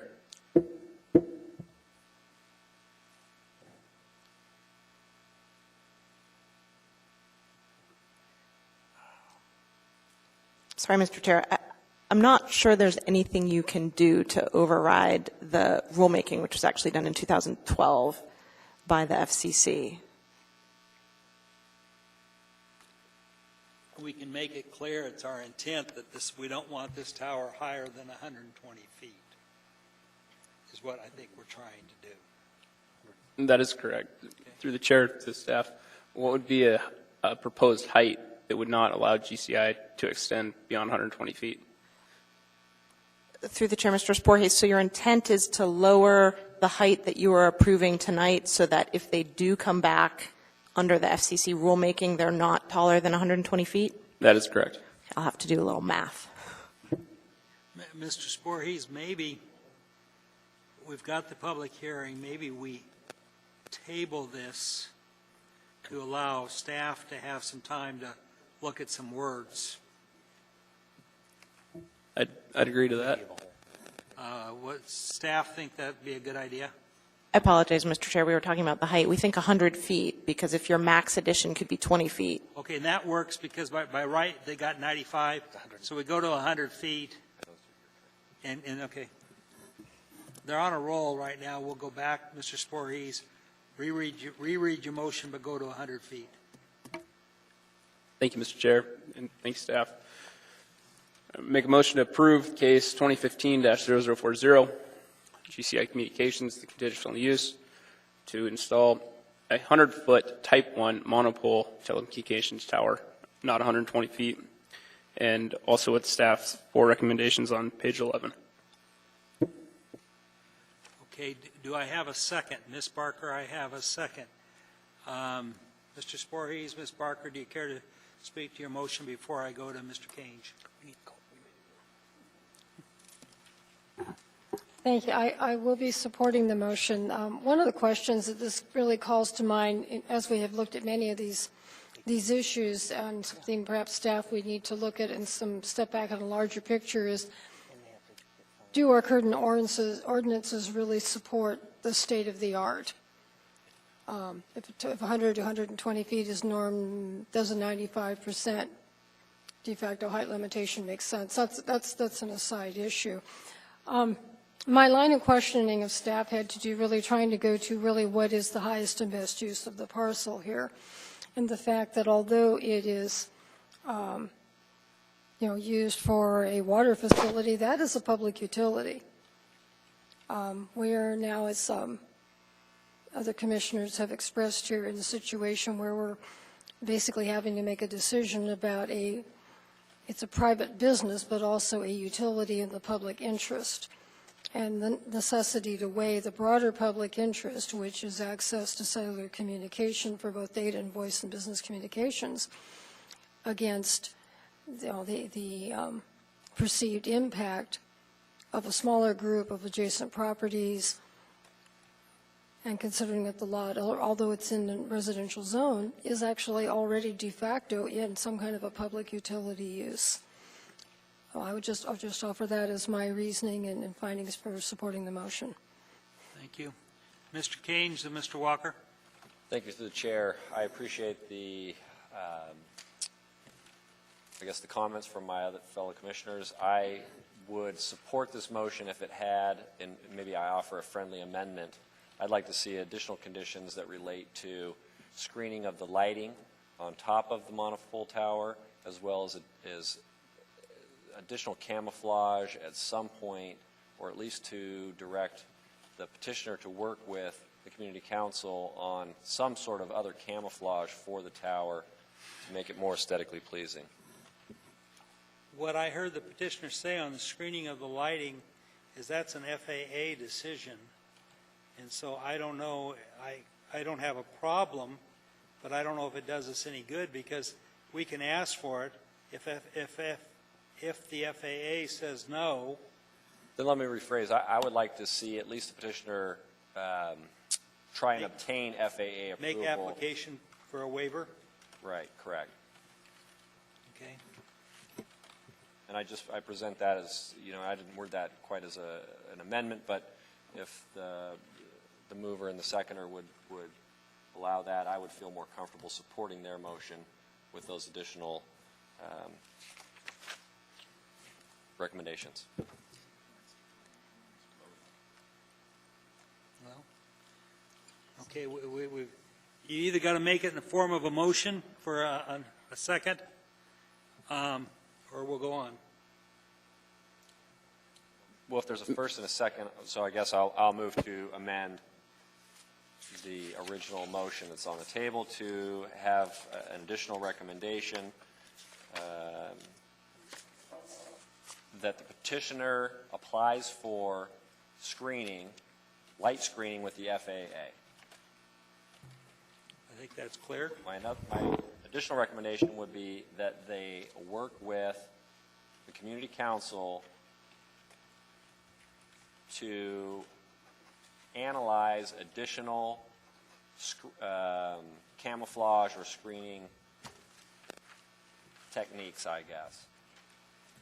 What happens if they don't play nice in the sandbox and we don't have an agreement between them and the community council? I would just say that they work with to try and mitigate the unsightliness of this tower in an R7 district. Okay. I will leave it at that. All right, we have a motion, we have a second. Mr. Walker, is your comment regarding the motion in the second? Yeah, I'd like to firm that up a little bit. So I don't know how. I don't want to step over Tony here, but we're going to move on one way or the other. All right. Well, then I would like to modify Tony's amendment. I mean, I think he's trying to play nice here, and I'm not trying to get off in the weeds here too far, but I'm disturbed by the fact that that you can put a 95-foot monopole tower in an R7 district. It's a rural district. Cell phones are utilities, but so is solid waste removal, and that doesn't mean that we all want a garbage dump in our backyard. So I think it's clear you guys are getting a 95-foot tower, whether you like it or not. Okay, you can vote against the motion. All right, so what I'm saying, I'm getting there, is that I would like to see the tower camouflaged, and I think we're in agreement on this end. So I'd like to tweak the motion if possible, and let's camouflage it. Let's not leave it open to subjectivity. If they want a tower there, I'd like to see it camouflaged. So how do we amend? Is that agreeable to Mr. Cage, who made the motion? Fine with me. That's my intent. Clerk, do you have that written down? Could you wordsmith that, or would you like me to?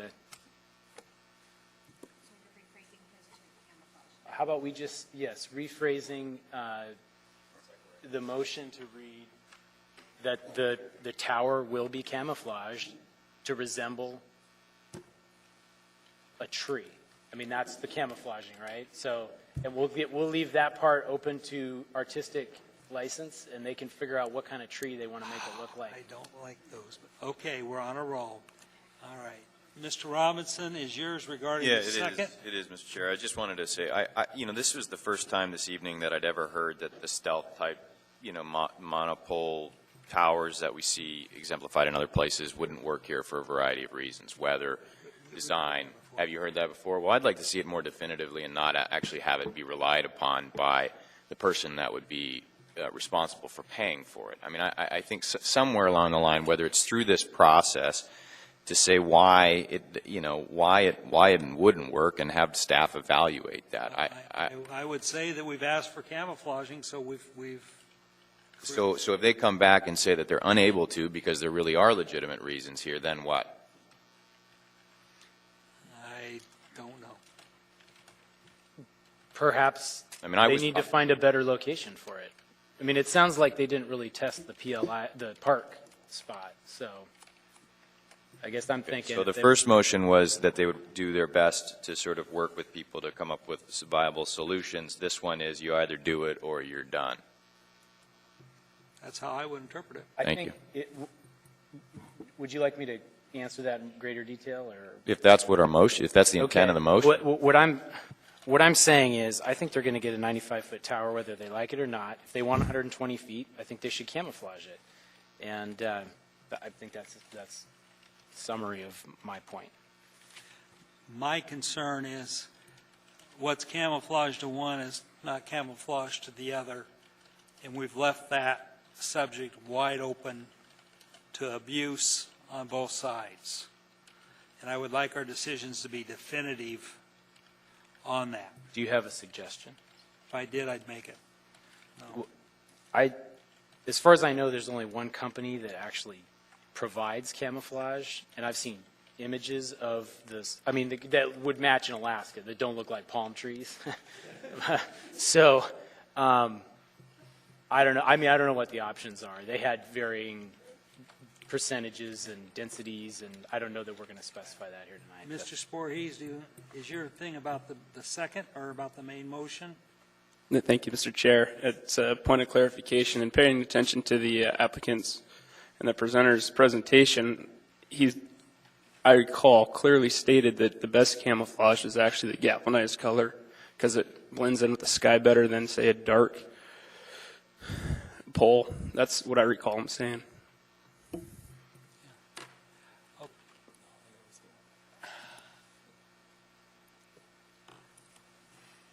Mr. Walker.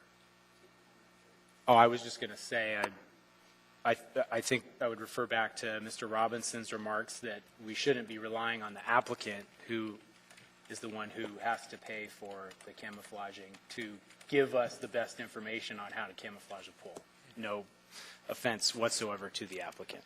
Okay, we have an amendment to the motion by Mr. Kange, providing that, if I can rephrase this, and if this is not correct, let me know, that the applicant shall make an application to the FAA to provide screening, and if the FAA goes along, then they will screen it. If they don't go along, then they don't screen it. And then it was changed to that they shall provide camouflage. Is that a fair restatement of your motion? Okay. That motion has been made and seconded by Mr. Walker. Can we use your machine? That motion has passed. I voted. That motion has passed 6-2. That brings us to Mr. Voorhees' motion, which was approval at 100 feet on this, and including the 4 conditions on page 11. Is that correct? Is that a fair statement of your motion? That is a fair statement, Mr. Chair. Do we have any further discussion on that motion? Ms. Dean. I'd like to say why I voted against this. I really feel that leaving this up to the city and the planning department to make these kinds of decisions for the petitioner is not fair to the petitioner. I really don't. I mean, such a vague phrase like camouflage, come on, that's just not fair. And the city planning department, you know, it puts an undue burden on them to define camouflage too. So I honestly think that it's not a good situation for GCI or for the homeowners. Okay. That motion has already gone by. Ms. Barker, then Mr. Walker. They both disappeared. Okay, we have a motion. We have a second. Any further discussion? Please use your machines. That motion passes. That completes action on case 2015-0040. We will take a 10-minute recess and come back and take up case.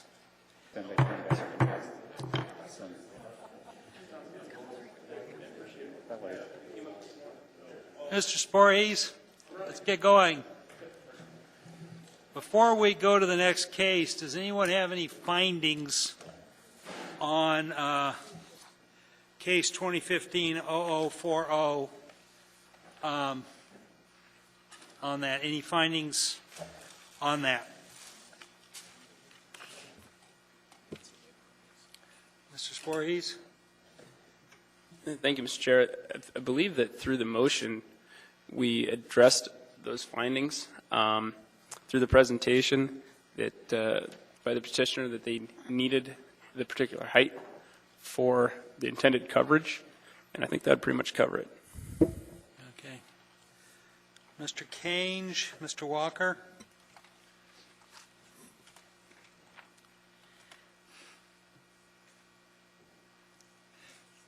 Thank you, Mr. Chair. I'd just like to point out that this recommendation and motion is approved and complies with municipal code and standards. It's supported by the staff report and by testimony here this evening from the general public. Thank you, Ms. McConnell. Thank you, Mr. Chair. Having been to several Board of Adjustment hearings lately, I could let you know that the board looks very much for findings that relate to the conditional use standards, the general standards of 2150-020. Thank you very much. I think one finding I'd like to have is that both the Community Council and AWU need to make sure it's clearer who's speaking for who. I mean, I can understand an applicant being confused by whether it is one individual who may or may not be on the Community Council that's speaking, and whether that individual is speaking for themselves or the Community Council on that. And I think AWU needs to make sure that they know who is speaking for AWU and what representations they're making, because that makes this thing far more difficult when you have a city utility making one representation and then changing that representation. I understand the issues AWU has, but they need to tighten that up. And it took our situation and made it more difficult. I'm not certain we did the best job we could in resolving it, but it's behind us now. Mr. Strike. If that's going to be entered, through the chair, if that's going to be entered as a finding, I'm going to take exception to your remarks in that it was testified by the petitioner that it was a community council that opted for this additional site, and it was through additional questioning that we found out that it was an individual who did not sit on the community council, and it was totally mischaracterized. And for that, I take exception to how that mischaracterization was conveyed to us, and it was not done not until we went through further conversation that then we found out it happened to be an assembly member. But what I'm stating was that they have to be careful as to who is representing the community council and who is not representing the community council. I can see the mischaracterization came from the petitioner. I can see the petitioner getting confused awfully easy, is all what I'm saying. And as a finding, my determination is this petitioner knew darn well who was promoting it, and it was a mischaracterization, no offense, to deceive us. And that's where I take offense to it. Okay. Anyone have anything else? Next case before us is case 2015-0041, a conditional use to exceed the permitted density in the Girdwood R4 district per AMC table 2109-050-1. Do we have a staff report? Staff gets skiddier each report. Thank you, Mr. Chair. This is a request for a conditional use to allow 14 dwelling units per acre at 180 Taos Road. this development is a fourplex. The Girdwood GR4 district allows up to 20 dwelling units per acre with conditional use approval. This is simply for 14 dwelling units per acre. The Commission approved a conditional use for a similarly designed three-story building, residential building with 4 dwelling units in 2011. But the approval expired, and the new owner has proposed a slightly different or slightly changed site plan. The department finds that the petitioner's application meets the conditional use standards and the Girdwood design standards with a couple of conditions of approval found on pages 11 and 12 of your packet. On page 11, condition number 3 states revise the site plan to show a paved driveway. Condition number, and that's a requirement in Girdwood. Condition 4 is revise the building elevations to show concrete board in areas that are affected by snow accumulation and rain splashback. And condition 5 is just an advisory note about it's recommended that a structural engineer be involved in the design of the structure of the building. I should also point out that the Girdwood Board of Supervisors provided a letter of non-objection, and it states the Zellmer Townhouse project was presented to the Girdwood Land Use Committee meeting, presented at the May 11th, 2015 Girdwood Land Use meeting. At the time, the Land Use Committee voted unanimously in support of the Zellmer Townhouse project as presented. So the department's recommending approval subject to conditions 1 through 5 on pages 11 and 12. Be happy to answer any questions. Thank you. Ms. Dean? Through the chair, I have a question regarding page 1. It says the request is conditional use to allow 14 dwelling units per acre. And then on pages 27, 28, and 29, it says the request is conditional use to exceed the limited density to allow a multifamily development consisting of 4 dwelling units. Why the change in wording? Just curious. It's a little misleading on the front versus pages 27, 28, 29. On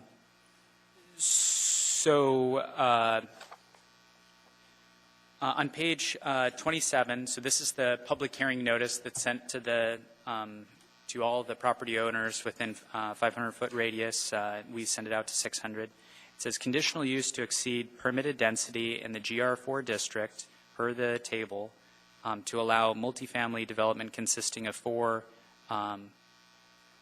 dwelling units in one building. Okay, so it's a fourplex, and we're stating exactly how much it is because we thought that was simpler than saying dwelling units per acre and confusing people to thinking it would be a 14 houses, 14 apartments or something. I imagine that's why the phrasing in the staff report is speaking to the code, which talks about 14 dwelling units per acre, and the advertisement that went out to the public, trying to be as simple as we could, that common person could read this and say, okay, this is for a fourplex, 4 dwelling units in one building. I don't know. That's okay. I just wondered. It was just kind of interesting. I was looking at the front page going, wow. And I didn't think about it till I realized the lot was only 12,500 square feet, and you don't mean 12 dwelling units on the, or 14 units on the lot. So, yeah, okay, thanks. I just saw that. Thanks. Ms. Parker? Thank you, Mr. Chair. You mentioned that there had been a previous conditional use approved that expired. Could you give a quick synopsis of the difference between that conditional use that was granted and the one that's being applied for? Through the chair, Ms. Barker, from my eyes, they look virtually identical. However, the architect is here, and he could speak to the minor differences, but they're pretty small. Mr. Robinson? Thank you. As a conditional use, are really all the applicant has to prove out, or that we have to agree to, is that they've met the general conditional use standards? The building design standards would stand whether or not they needed a conditional use or not, correct?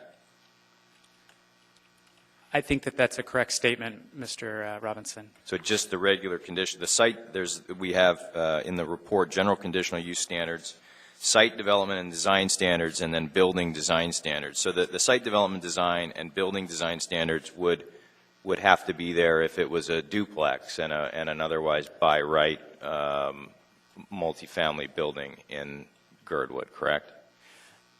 No, I think I would step back from what I just said. You know, in reviewing an application for a conditional use, when they're providing, you know, architecture of the building elevation, and the site plan,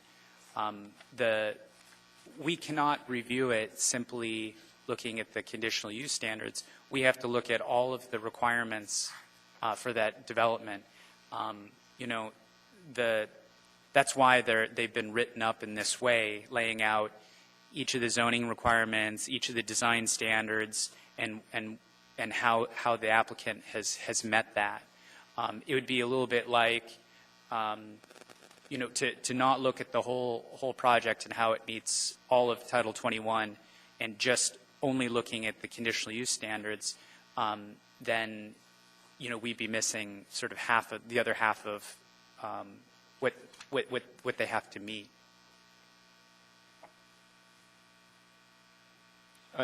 I'm not sure I totally agree, but at least if they were not exceeding the density, they would still have to meet those other two, both site and building standards, correct? Yes. Thank you. Any further questions for staff? Is the applicant here? Please step up to the microphone. Spell your name, or state your name and spell it, please. My name is Marco Zaccaro, M-A-R-C-O-Z-A-C-C-A-R-O. I'm here representing Josh and Beth Zelmer, who are sitting here in the audience. They are planning to build a 4-unit multifamily housing project on Taos Road near the base of Alyeska Resort in Girdwood. Here's a site plan.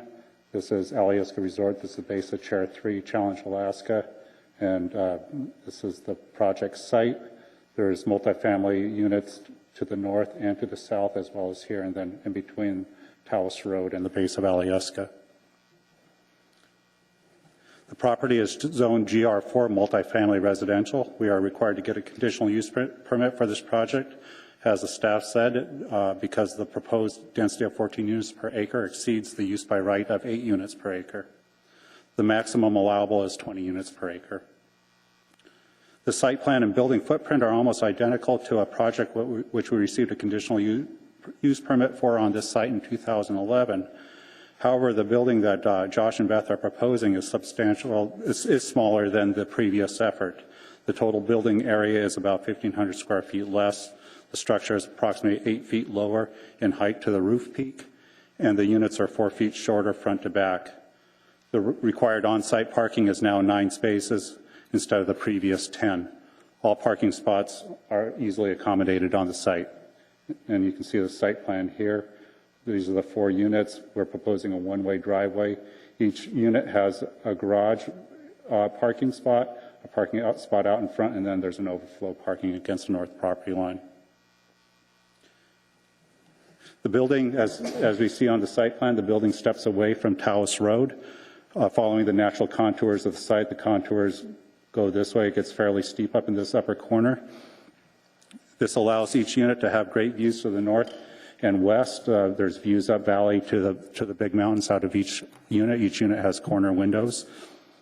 It also allows each unit to have sun on each one of its decks, and south is over here, so each one of these decks gets sun in the midday, and in the afternoon they all have sun on the west side as well.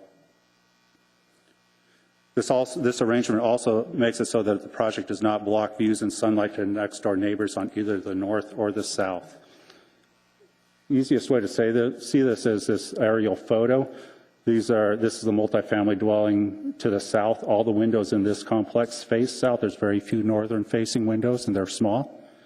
The project to the north has quite a few windows on the southwest corner, but because of the way we've stepped the project back away, we don't block any of the, or minimally block their views and access to sun.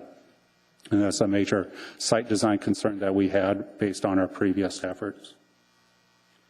The civil engineering is provided by Enterprise Engineering, and I'll pull that up.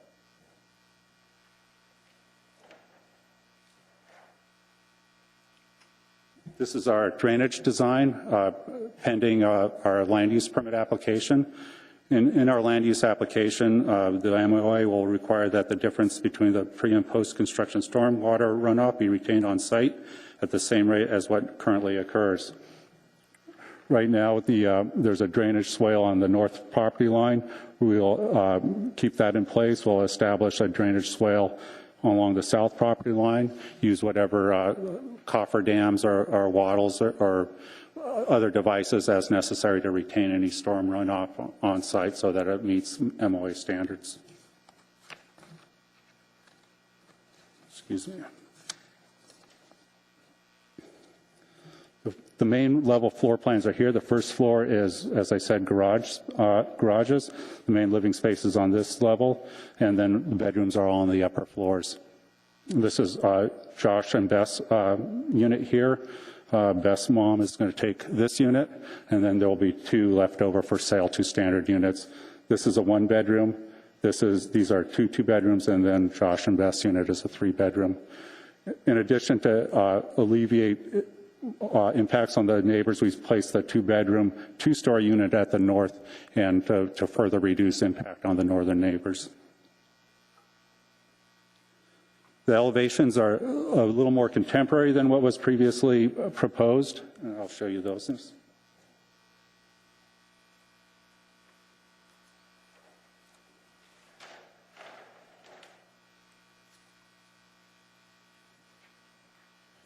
We worked closely with the client to develop some elevations that were their aesthetic preference, which we quite like. All the roofs are sloped back towards the east property line, so all the snow sheds away from the driveways, the garage doors, and the entries. And again, you can see the stepping, and you can see the smaller mass abutting the north property line against the neighbors. Structural engineering, which was noted as an advisory condition. Josh, our client, is a structural engineer. He'll be doing all the structural engineering for the project that he intends to live in. In this redesign, we tried to address some of the concerns from the previous design, namely making the on-site parking easier and reducing the impact on the neighbors to the north. Thank you. Thank you. You have 4 minutes left for rebuttal. Do we have any questions for the applicant? Mr. Kange. Thank you, sir. In part of your site plan, you talk about performance under the old code. Can you, and what I'm not seeing is actual floor area ratio. Do you have any idea what this floor area ratio yes, is I do. under the old code?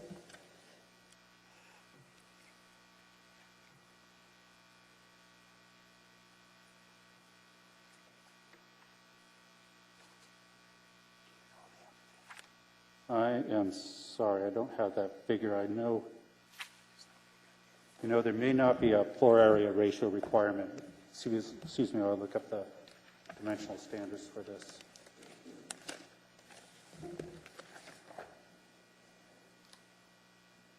Maximum floor area ratio is non-applicable in the GR4 multifamily district. Okay, I understand that. But have you done any calculations on this particular project at all? No, we didn't. It's 12,000 square feet. The lot is 12,000 square feet. And the project total building size is about 7,500. So 60% approximately. Okay, thank you. Okay. Mr. Strike? Yes, thank you, through the chair. Appreciate your presentation. Good job. But the snow removal, we got a 12,000-foot lot, 7,500-foot footprint. Where are we putting the snow? Okay. The Girdwood area land use regulations require 20% of your driveway and snow removal areas to be reserved for snow removal. Let me get this. The required snow storage, the plowed area is 2,400 square feet, which gives us a required snow storage area of 500 square feet. Our snow storage area provided is 840 square feet, almost twice as much, and I'll show you. The snow storage is indicated here, here, here, and in between the driveways. Or push it down towards mom's apartment? Yes. Okay. So we actually exceed the required snow storage area by quite a bit because we didn't count the side yard setbacks, and we would be able to count those as well. Okay, We're thank just you. keeping them out of the drainage. Do we have any other questions for the applicant? Maybe staff, before the next case comes up, could give us a floor area ratio. 0.59. Thank you very much. That has something not to do with you at all, but is a part of the next case. So if you wonder what was going on there, it's not your case, it's the next one. All right, no further cases, no further comments. You've got 4 minutes.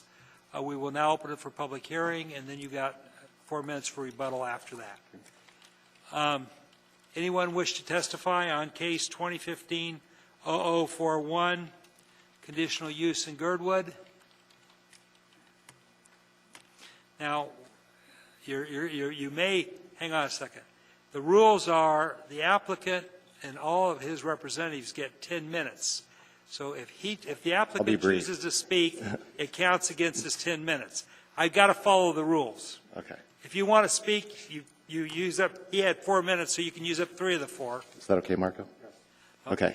You Yeah. get 3 minutes. My name's Josh Zellmer, and that's Zellmer. And I'm here with my wife, Bethany, and as Marco said, we own the land here at 180 Towson. This is our project, and we're planning on raising our family here in Girdwood. So we'll be living in one of the units, and Bethany's mom is also living in the project as well, and we're just excited to see this moving forward and being able to have a permanent place to live in Girdwood. Thank you. Thank you very much. You used 1 minute of it, so you get the rest of it. Anyone else wish to testify? Anyone else at all? Going once, going twice. You now have 3 minutes for rebuttal, or you can waive it. Your choice. I'll waive it, thank you. Okay. We hereby close the public testimony on case 2015-0041. What is the wish of the body? Mr. Robinson. In the matter case 2015-0041, conditional use to allow 14 dwelling units per acre in the GR4 Girdwood Multifamily Residential District, I move to approve with department recommendations on pages 11 and 12. It's seconded by Mr. Strike. Mr. Robinson, do you care to speak to your motion? Yeah, I'll support the motion. It's a nicely designed project. I think they've done to great lengths to make sure that their impacts in terms of snow, parking, and light are sort of neighborly, and always good to see additional resort supporting residential development in Girdwood. Mr. Strike, do you care to speak to your motion or your second? I would almost ditto that exact comment from Mr. Robinson and appreciate the presentation and, again, the resort layout and the attention to the detail regarding the architectural layout as to the neighbors and to the views and to the light and so forth. And appreciate the presentation, and it was clear and succinct. Thank you. Anyone else care to make any comments on the motion? Anyone else at all? That'd be part of the findings? Yeah. Well, I'll do part of the finding. Can we use our machines to vote, please?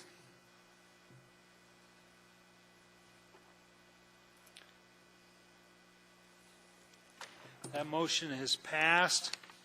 Mr. Robinson, do you have any findings? No, I would just simply add to the existing findings that we made that the Girdwood Board of Supervisors voted, how do they do that there, a non-objection vote to the project, which is about as good as it gets for them. So. Anything else? And I would add that there was no opposition and testimony to the contrary on this. Thank you very much. That completes case 2014-0041. And the star of the evening's coming up.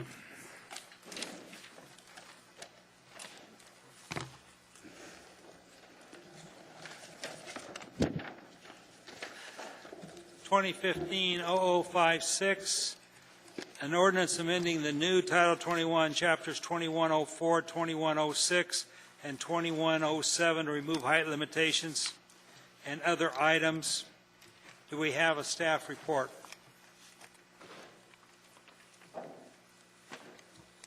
Thank you, Mr. Chair. I will be brief as we had a work session on this just last week and a lot of stimulating discussion. I'm just going to briefly mention each section. Section 1 relates to the R4 and the R4A districts. It makes changes to allow a 2.0 FAR by right, eliminating the two-tiered FAR system, and it also eliminates height restrictions in these two districts. In relating to the multifamily ordinance that you have, the Commission has tabled, it does affect part of that ordinance and makes part of it kind of pointless by eliminating a sections of code that part of that ordinance does amend, and the Department does not support Section 1. Section 2 addresses the B3 and the RO districts, our main business district outside of downtown and our residential office district. It changes the height restrictions to allow 60 feet of height by right in all B3 areas and 65 feet in height by right in all RO areas, while allowing an unlimited higher height in certain areas based on the comprehensive plan with a level of review. It's unclear why changes are proposed in these districts, particularly the B3, as the focus has been on multifamily and the encouragement of multifamily housing, and there's very little multifamily in the B3 district. It does seem like the changes to the B3 benefit non-residential development much more than residential development. However, there are no conflicts in Section 2 with the multifamily ordinance that is before you. The Department, or that was before you, the Department does not support Section 2. Section 3 proposes some changes to the side and rear setbacks in the R3 district for certain uses, and it reiterates the elimination of height restrictions in some of the districts. The Department has recommendations for this section on pages 7 and 8 of the staff report. That I can discuss more fully if so desired. Section 4 eliminates sunlight access protection for residential areas by exempting the B3, the RO, the R4, and the R4A, your 4 districts where you now have the potential for the highest buildings, by exempting those from the height transition requirements. The height transition requirements were in place to encourage or to require the locations of buildings on the lot to minimize shadowing impacts on neighboring or lower density residential properties within 200 feet. The Department does not support Section 4. Section 5 reduces the amount of open space required in the R3 and the R4. The multifamily ordinance that's been tabled by this body does a more thorough job of addressing open space issues in a comprehensive manner. So the Department recommends adopting the changes in the multifamily ordinance to the open space section and not making the changes to Section 5 in this ordinance. Section 6 allows for off-site maneuvering, vehicle maneuvering for triplexes and fourplexes under some circumstances and with traffic engineering approval. What the code says is that vehicles exiting a multifamily site, so any site that has 3 or more dwelling units, vehicles must exit that site facing forward. They cannot back out into streets. So this would allow that to happen in certain situations.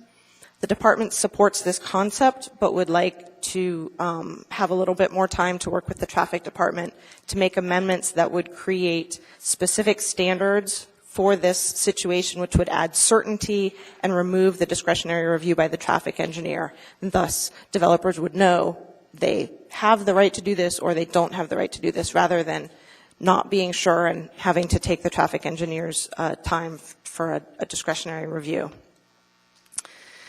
Section 7 postpones the suspends all the residential design standards, multifamily, single family, two family, things multiple structures on a lot, things related to driveways, and things related to alleys. It suspends all of them for another year and a half until January 1st, 2017, but only brings them back if the Assembly approves or accepts an evaluation of conformity of the design standards to the comprehensive plan. While this section does not conflict with the multifamily ordinance that you've tabled, they could both happen in that you could approve the amendments that have been tabled and then suspend them for a year and a half. The department does feel that the other ordinance to the multifamily changes does address the major issues that have been raised by the development and design community at our August 22nd, 2014 workshop and in project reviews that we have done since then. The department does not support this section. At the work session that we had last week, you were told this was a temporary rollback to the old code for a year and a half, but as there's only one of the 7 sections that has a sunsetting date, clearly there are many significant changes which are not temporary, and some of these seem to have little relation to multifamily development. Thank you. If I could add, Mr. Davis has a memo which responds to some of the questions that the commission raised at the work session last week. Does he choose to read it, or is he going to hand it out, or what? I'll just briefly hand it out. There were several questions that were asked during the 2 work sessions that we were unable to provide the specific answers to. These include the number of housing units in J-Bear, the ability of the new code to allow a building the size of Warrenzoff Tower on its site based on the parking requirements, and then thirdly, is the department considering the cost of development in its analyses? On the third question, the response provides a summary of the analysis of market rents and construction costs, a 5-month project in 2014 that we developed in our amendments to the FAR bonus system in Planning and Zoning Commission case 2014-127. The department worked with the housing providers, the local home grant office, and the HFC to develop a range estimate for market rent, break-even, and development costs per square foot and per unit. And as a result, FAR bonus system as amended in the third quarter of 2014 is very much based on a housing cost analysis.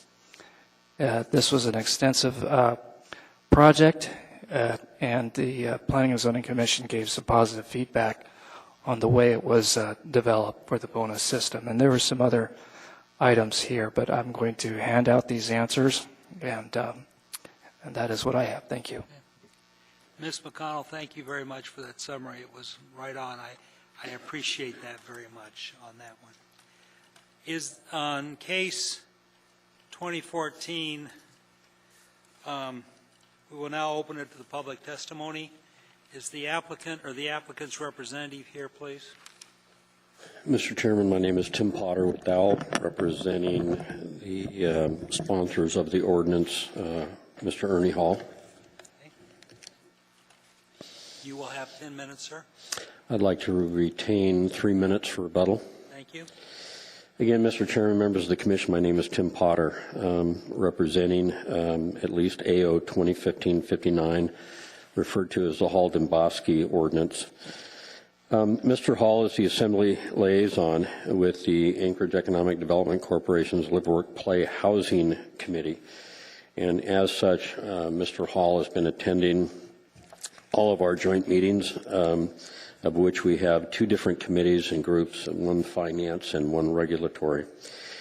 The Live, Work, Play Housing Committee has been active and actively meeting for over a year in an effort to better understand current and future housing needs of the community and to create tools and act on a strategy to implement necessary changes so that more housing moves forward in the community.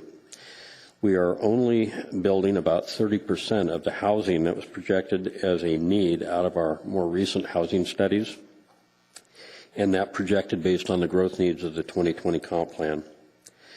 The lack of new development has created a sort of housing gridlock where no one can move up because the housing stock upwards of them is not available, and those of us that are in the grain mode that want to downsize can't find anything appropriate to downsize into because it is not available and there's no vacancies. So how did we get here? Let's talk about that. There's the 2020 plan, and let's say it was adopted in year 2000, just to make nice round numbers. That's a 20-year plan for our future. It suggests what the growth is going to be, where that growth is going to happen, adopts kind of a strategic method to get there, and establishes goals and objectives to bring about those changes. One of the most important implementing tools is the code, our zoning ordinance, Title 21. There was an update that was in process for about 12 years. Within that process, I'll go ahead and state that there were no adequate testing and design of those design standards that were inputted into the new code.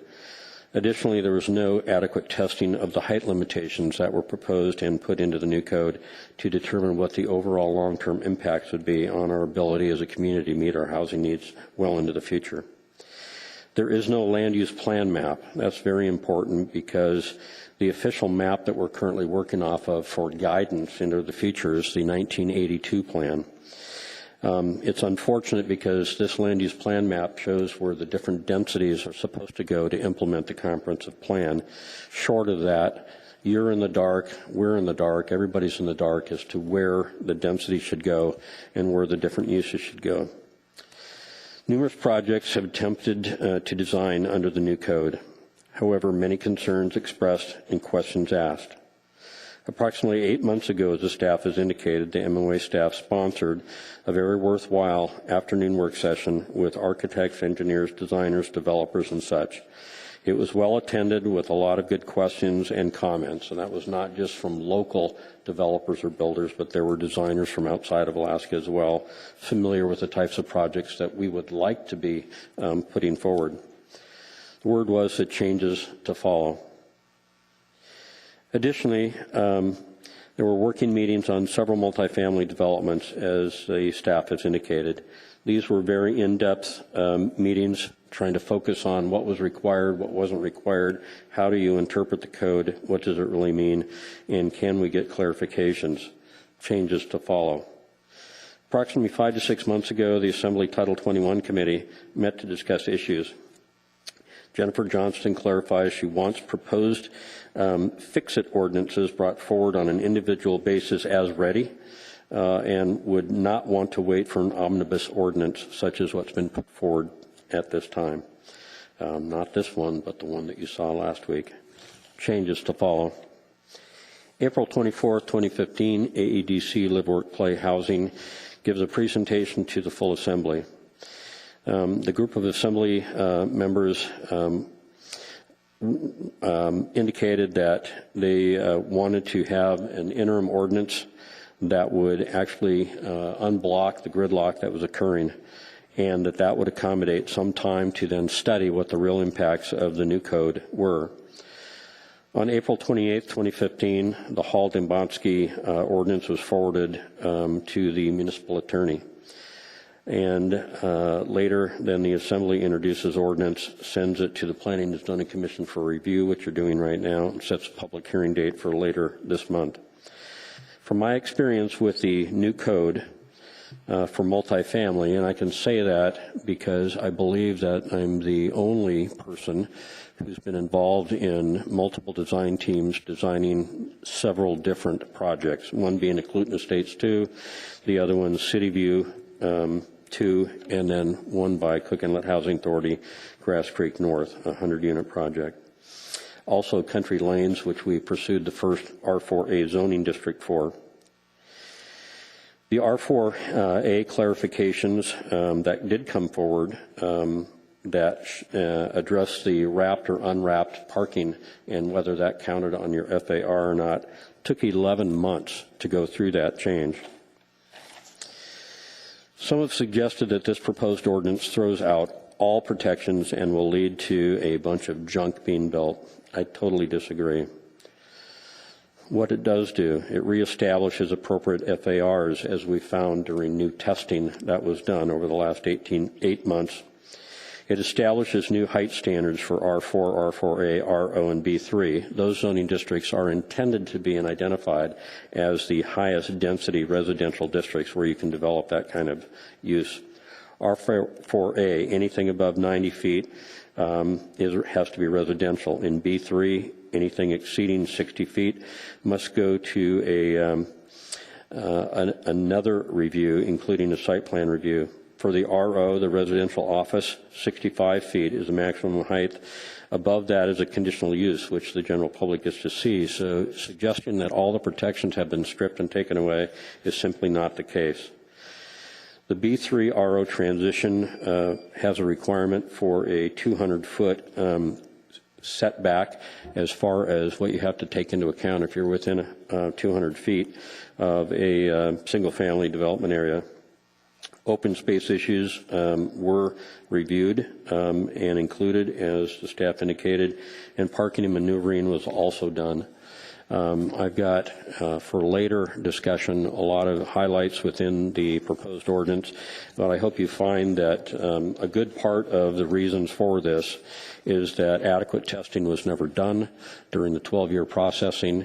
In the last 18 months where we've been operating with the ability to do the new code, bringing projects forward has become very difficult, and at least 2 of those projects have been significantly impacted from a time delay standpoint and have not gone forward to date. 2 other projects have been impacted significantly from a cost standpoint, both from redesign and time delays. That. Thank you. You've got 2 minutes left for Okay, the thank rebuttal, Mr. Potter. Do we have any questions for Mr. Potter? Mr. Kange. Thank you, sir. Mr. Potter, through the chair. Just with regard to your first statement that you're representing the Assembly members, was there any, did you have a letter of, typically we would get a letter in our packet saying that they authorize you to speak on their behalf? No, but I believe that the Assembly member Hall did speak directly to the chair today. Mr. Hall did call me and tell me Mr. Potter would be speaking for him. Perfect. Thank you. Anything else? Thank you very much. Thanks. Public hearing is now open on case 2015-0056. If you care to speak, would you please come forward and state your name?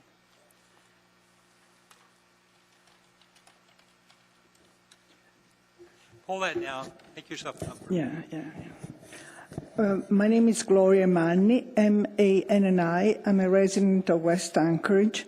And I'm here to ask you, as the Commission, not to approve this case today because there's been... Are you speaking for yourself or the West Anchorage? For myself. Thank you for very myself. much. I just wanted to clarify that. Go ahead. Yes, although I belong to the Turn Again Community Council, speaking for myself. There's been no public outreach to these changes. Well, I'd like to point out that the new Title 21 was arrived at with great input from all parties, and the public was heavily involved. Because this is the city where we live, this is what the Title 21 does, our homes, our environment, and it's very important to everybody. So what I'm saying only at this time, do not approve it. The community made clear through the long process that it took to arrive at the new Title 21 what kind of development they wanted for the multiple housing in a manner that would fit with the Nordic climate we live in and meaning that internal and external feature of the buildings would respect and accommodate the need of the people in the building and the outside community. The intent of all of this is to contribute to a better quality of life, and people have a right to speak to that effect. I understand the changes originated from the real estate designer developers, as I heard from the previous person, but now is the time for the public to say something, so please defer. With regard to the community, to the Turnagain Community Council, which is the council I participate to, it is one of the community councils that fell among those, like reported by staff, that we met the first week of each month. So we met in early May, and then we met in June. So we completely missed the opportunity to comment and say something. But at the June 4 meeting, the council voted unanimously that the new Title 21 becomes effective on January 1, 2016, as written, as it is today. So if further changes should occur, it needs to be discussed with the public and brought back again. In addition, not speaking for the council again, but just to inform this commission that we are in recess until September, so there is no way that we can get a vote before September to bring to your attention what the community feels about it. And really, I would appreciate you paying attention to this. Thank you very much. Any questions for the speaker? Thank you very much, Ms. Nanny. Thank you.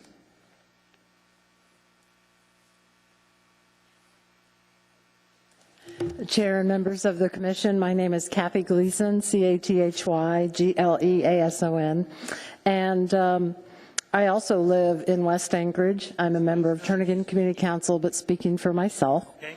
And I served, so many years ago, on the Land Use Working Group for Anchorage, the Comprehensive Plan, 2020 Plan. It was a multi-month experience that I still look upon amazingly and fondly because there were about 50 of us, and it was facilitated by the planning department, and the group consisted of just about as broad a spectrum of our community that you would expect, everywhere from environmentalists, realtors, developers, community councils, other organizations who have anything to do and care about land use. And I would say literally we agreed with about 80% of everything that we discussed. And then the 20% that we didn't, we talked out. And we literally wrote a big chunk of the land use language that now is in Comprehensive Plan. After that, I followed the Title 21 revision process extensively, especially for the first 3 years. But after about so many drafts, I had to move on in terms of my involvement in that to the extensive level that I first started out with. But I did feel very passionately about Title 21 revisions, reflecting what we had worked so hard to put into the 2020 plan. I did get back involved with it towards the end of the revision process, and I feel like it did have an extensive public process, which was very appropriate. And while an increase in high-density housing is included in the 2020 plan, the plan also very clearly states that existing neighborhoods should be protected from new development standards, and that high-density housing and additional housing for our community, which is needed, should incorporate things like sunlight exposure and open space areas for residents in these new facilities. The new Title 21 standards, now an option for developer compliance, are slated to take effect at the beginning of next year. And the revision is already a compromised, watered-down, scaled-back version of those first drafts that I referred to a little bit ago that were originally proposed after the comprehensive plan had been approved. As an active member of Turnagain Community Council, I am not aware of the council receiving any outreach from this group that has supposedly been meeting for a year called Work, Live, and Play to get community council input. And that is pretty of a concern to me. And if I may wrap up. Thank you, I appreciate it. As I said, and in contrast, Title 21 revision went through an extensive public process, as well as the ability for councils to provide input. So as the previous speaker spoke, our community council did take a position on this at our meeting last Thursday, June 4th, to oppose these proposed standard revisions and that the new Title 21 revision take into effect next year. Thank you. How many people were at the last meeting? I would say at the peak of it, probably about 30. Okay. Thank you. We have no further questions in queue. Thank you very much. I know there's a couple other people waiting to speak, so. May I make a comment? You already spoke, no, ma'am. No. This is the proof of the lack of public information. The lack of people here. Sorry.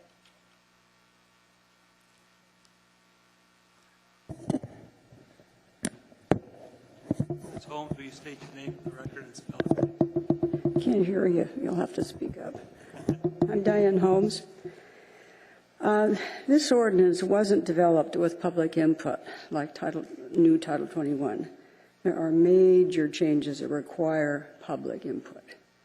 Our council voted to ask for a delay. It's not in your packet. This is being fast-tracked, and I would ask that you ask why, by whom. Some of you already know the answers. This ordinance is like reverting to the old Title 21 or earlier, with no provisions for mitigating drastic impacts to adjacents. Yet staff has pointed out that building under the old code, they didn't build to the FAR limit anyway. And reduced parking limits in the new code is a better deal for FAR overall, and there are even bonuses available if developers wanted to do more. So ask, what's really driving this ordinance? The new Title 21 was required to implement 2020, as Kathy Gleason said, and which had great public input to making Anchorage a place where we would want to live, not just a place to stack people, and while devaluating the adjacent neighborhoods. 2020 is all about protection of neighborhood character. People buy into neighborhoods because it's character and proximity to parks and other amenities. People do not expect to be shadowed by tall buildings and zones that weren't designed for them. Unlimited heights don't fit in most residential areas. Reducing the setback shouldn't be automatic either. Staff made good examples for you. Sure, there will always be the need for small amendments when there's a huge code like this passed, so the kinks can be worked out. This is not small. This ordinance is major and lacks conditions to mitigate impacts. And suspending all residential design standards is especially suspicious to me because there isn't a problem with single and two family standards. Remember, Bill Green opined that the comp plan is a legal document and suspending Title I would probably result in conflicts with it in legality. Would adopting this ordinance be a responsible action on your part? Is it your vision to return standards, in some cases to a time even before the old code, relegating us to the dark ages where we'd probably be known as the ugliest and coldest city in the U.S.? Ask also, is it really Anchorage's responsibility to house all who might want to come here if it's at the expense of our existing neighborhoods? If you say yes, then ask at what point should we stop accommodating everyone? At least one city in California took action on this very point. If this passes, I and hundreds of others will have wasted the last 17 years. Thank you. Any questions for Ms. Holmes? Thank you very much.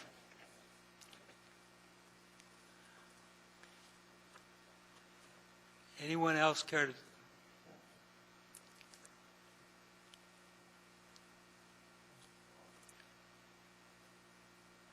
Move the microphone back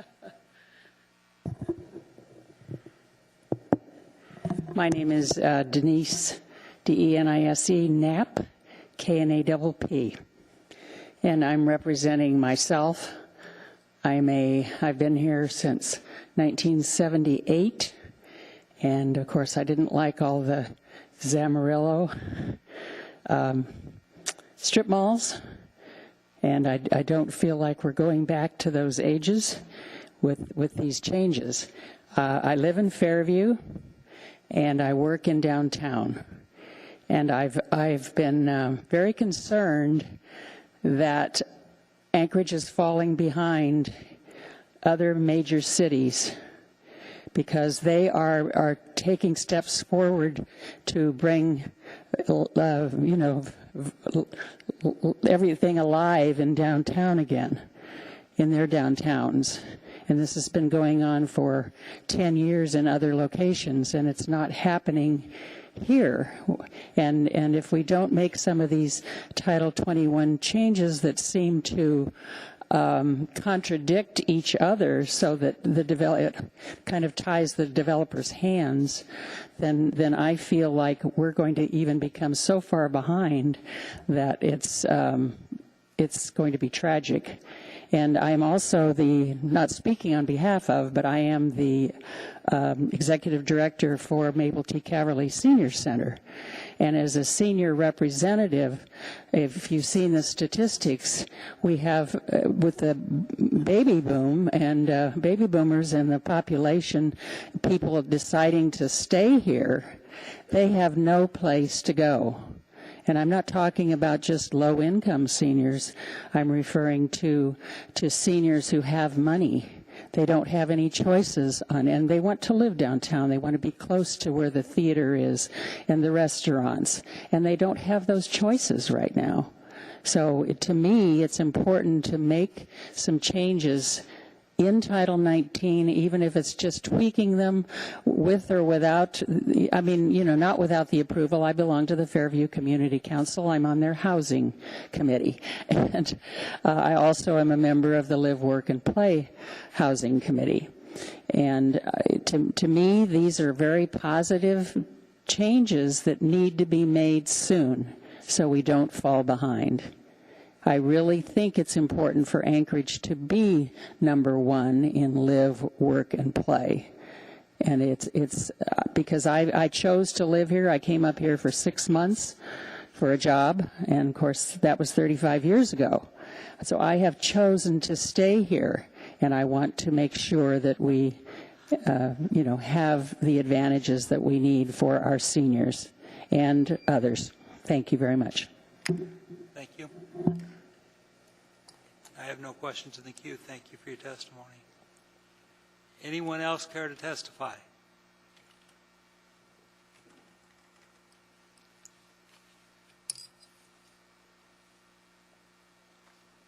Hello, my name is Will Kaiser, K-Y-Z-E-R. Pull that up. Yeah. There you go. I am a member of the Live, Work, Play Housing Initiative and also an employee at AEDC. And I'm fully in support of this measure. First, I just want to correct some misconceptions regarding Live, Work, Play as an effort. It was very much based in a grassroots outreach when it was initially established in terms of what we were going to focus on. We surveyed over 600 members of the broader community at large to determine our areas of focus. The housing initiative itself is made up of not only developers, engineers, architects, and subject matter experts, but also members of the community, such as myself, that aren't necessarily housing experts, but are very passionate about seeing Anchorage move forward. With that said, as a young professional, I can't say that what has been produced in Anchorage up until this point and what's been produced under the existing code has really produced anything near what I've seen in terms of high-quality housing offered by other cities, nor has it produced what I would believe that most young professionals would want to see here, including myself. I think there's a need for significant change. I think without that change, we're gradually going to fall behind. I think we've started to see it with the recent drop in population that Anchorage has seen in 2014. And, at the end of the day, we can't change geography. We need to find ways to build more densely, and that's just simply, I think, part of moving up as a city, and I think denser housing, frankly, is needed. So with that, I'll return the remainder of my time. Thank you. Any questions? Thank you very much for your testimony. Anyone else care to testify? Anyone else at all? Going once? Going twice? You have 2 minutes. Mr. Potter?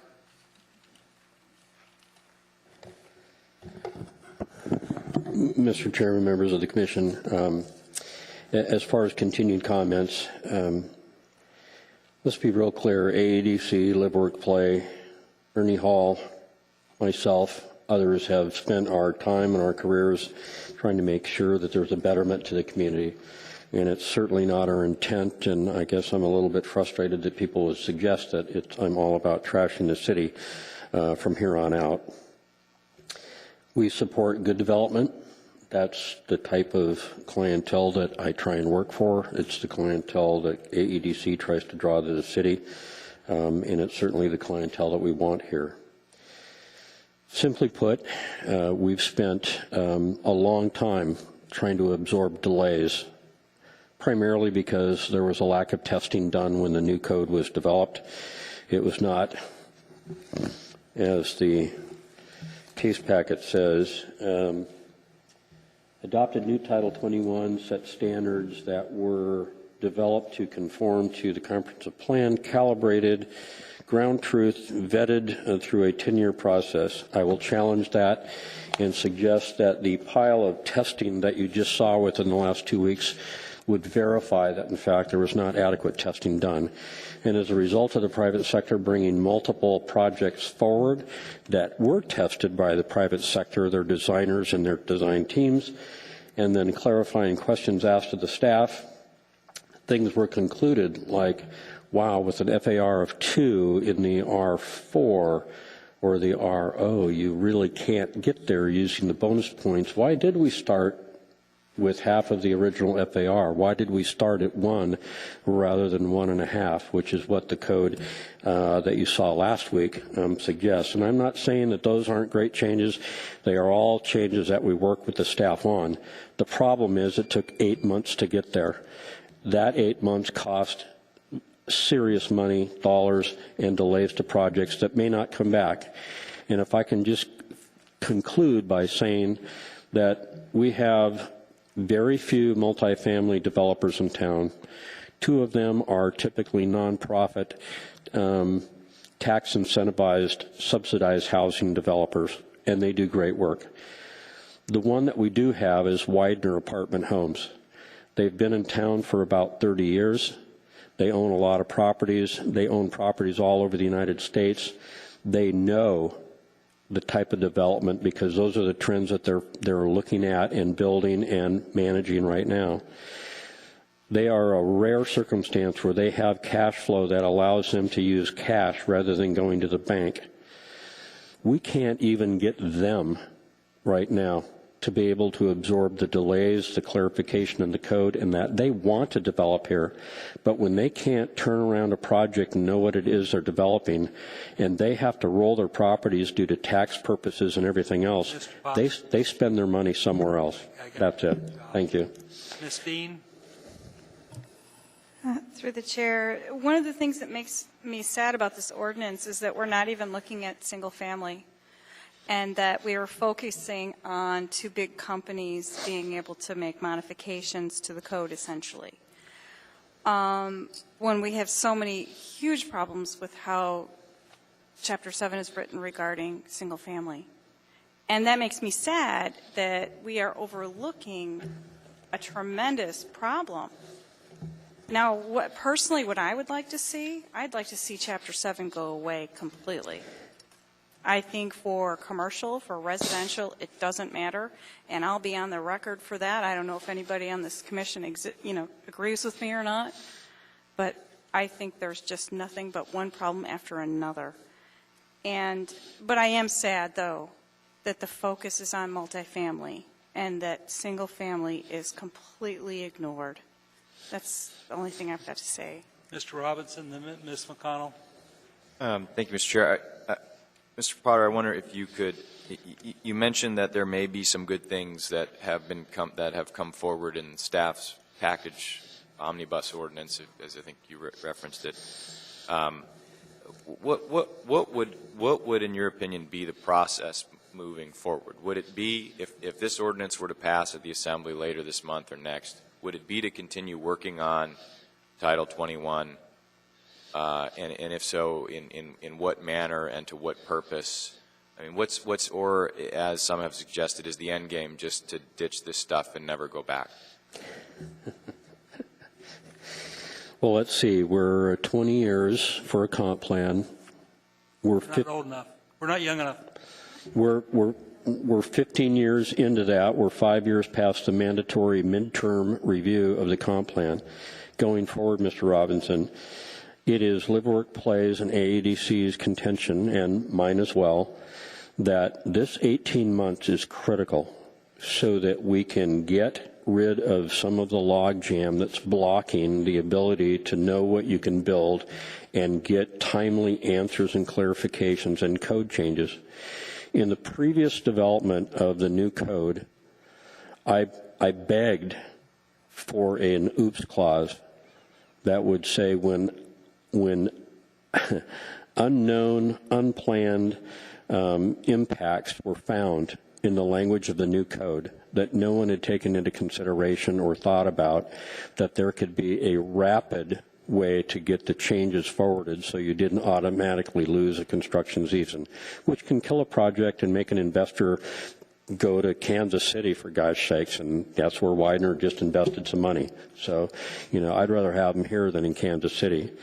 That's the reality. The 18 months, I'm hopeful, is that this ordinance will create enough friction in the community at all levels, including the Planning and Zoning Commission and the Assembly, that we target the next 18 months to sit down, not give lip service to testing, but actually do the appropriate testing, work out the kinks. A lot of the things that are in the 049 case that you heard last week are fine, and they've been brought forward over the last 8 months. That blew a couple of projects right out of the water, so they couldn't get in this year. I don't want to see that happen again. So yes, some of that could be incorporated in, or we'd pass this and immediately have some very in-depth focused work sessions so that we can identify those things that are problems and those things that aren't problems and get on with life and have it fixed and truly tested over the next 18 months. So we don't have an old code, new code deal going on anymore. We just have a new code, and we're moving forward. And paramount in that whole thing is adoption, or at least review and adoption of the land use plan map, because one of the things that was talked about up here. You've mentioned that. Okay, we're going to get through this thing. Mr. Robinson. Thank you. How do we make sure? I think I've been a part of projects that have come forward under the new code, clearly, and we built to the new code. And there are a lot of people, a lot of builders that have frankly not looked at it at all because they've not had to. They've had the option to continue to go with the old code. How do we make sure that those types of projects are vetted, that there's feedback given, that there's evaluation? I mean, clearly staff can't evaluate and test every possible scenario. So how do you continue to sort of share some of that? Sure. One of my earlier thoughts in discussions at Live Work Play, and I told the Assembly this as well, that quite frankly the private sector has been carrying the entire load of the testing cost on real projects. And one thing that the city could do would be to waive part or all of the building permit fee for the first 3 new projects within each category. So that, for instance, your Grass Creek North project, which was a multiple buildings on a single tract project, the first one of its kind under the new code, and we found a variety of problems.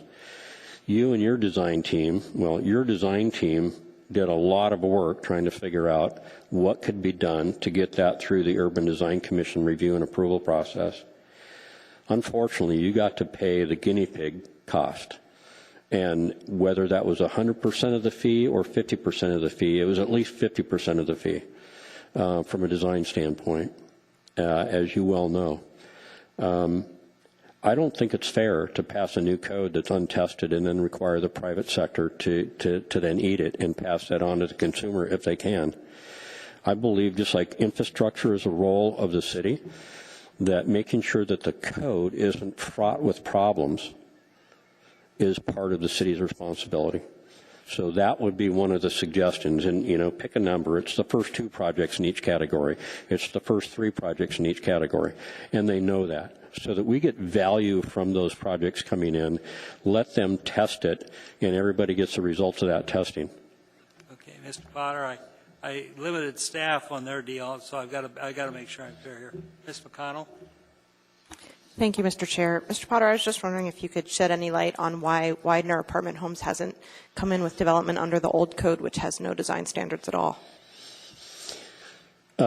Because, as staff knows, the only significant incentive that draws anybody to build under the new code for multifamily is the reduction in parking. Now, let's split that into 2 things.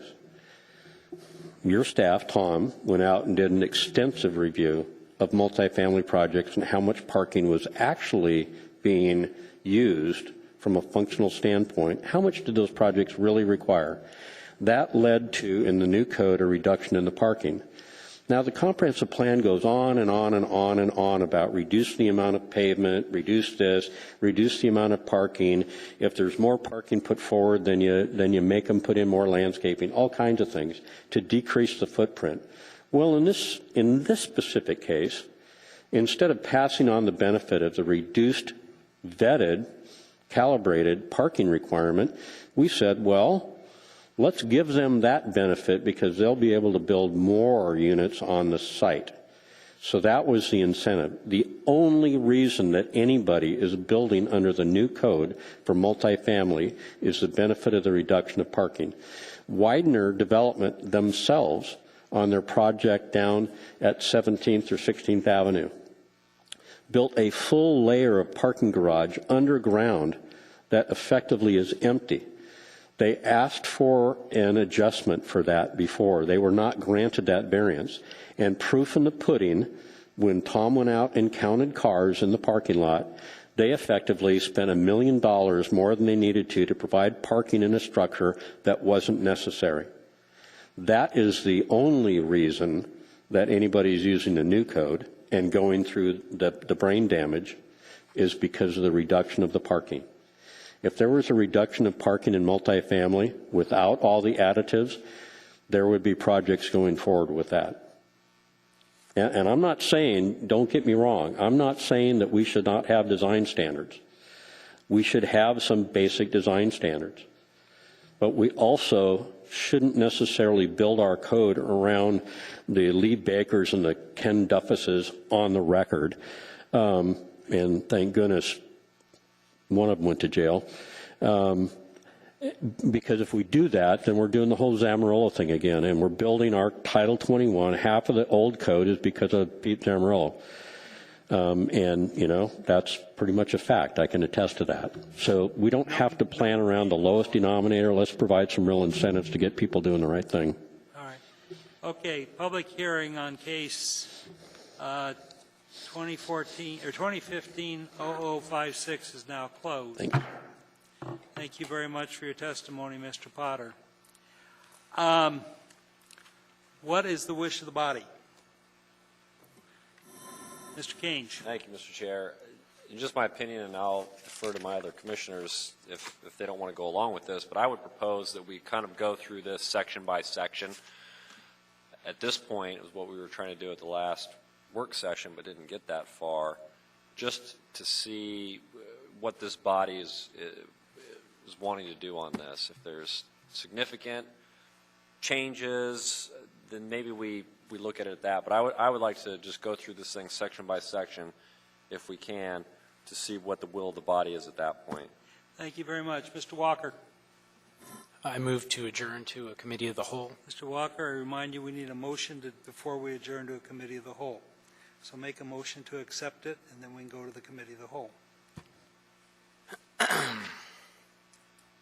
I move to, in the matter of case 2015-0056, I move to approve.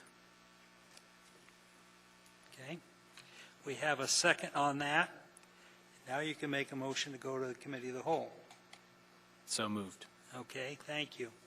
We're now in a committee of the whole.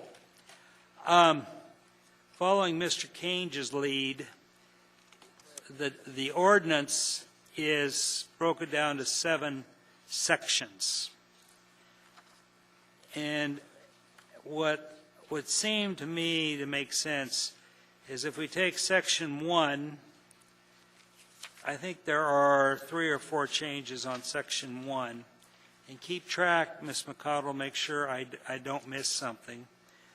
But on paragraph H2C, the maximum floor area ratio in the R4 district is 2.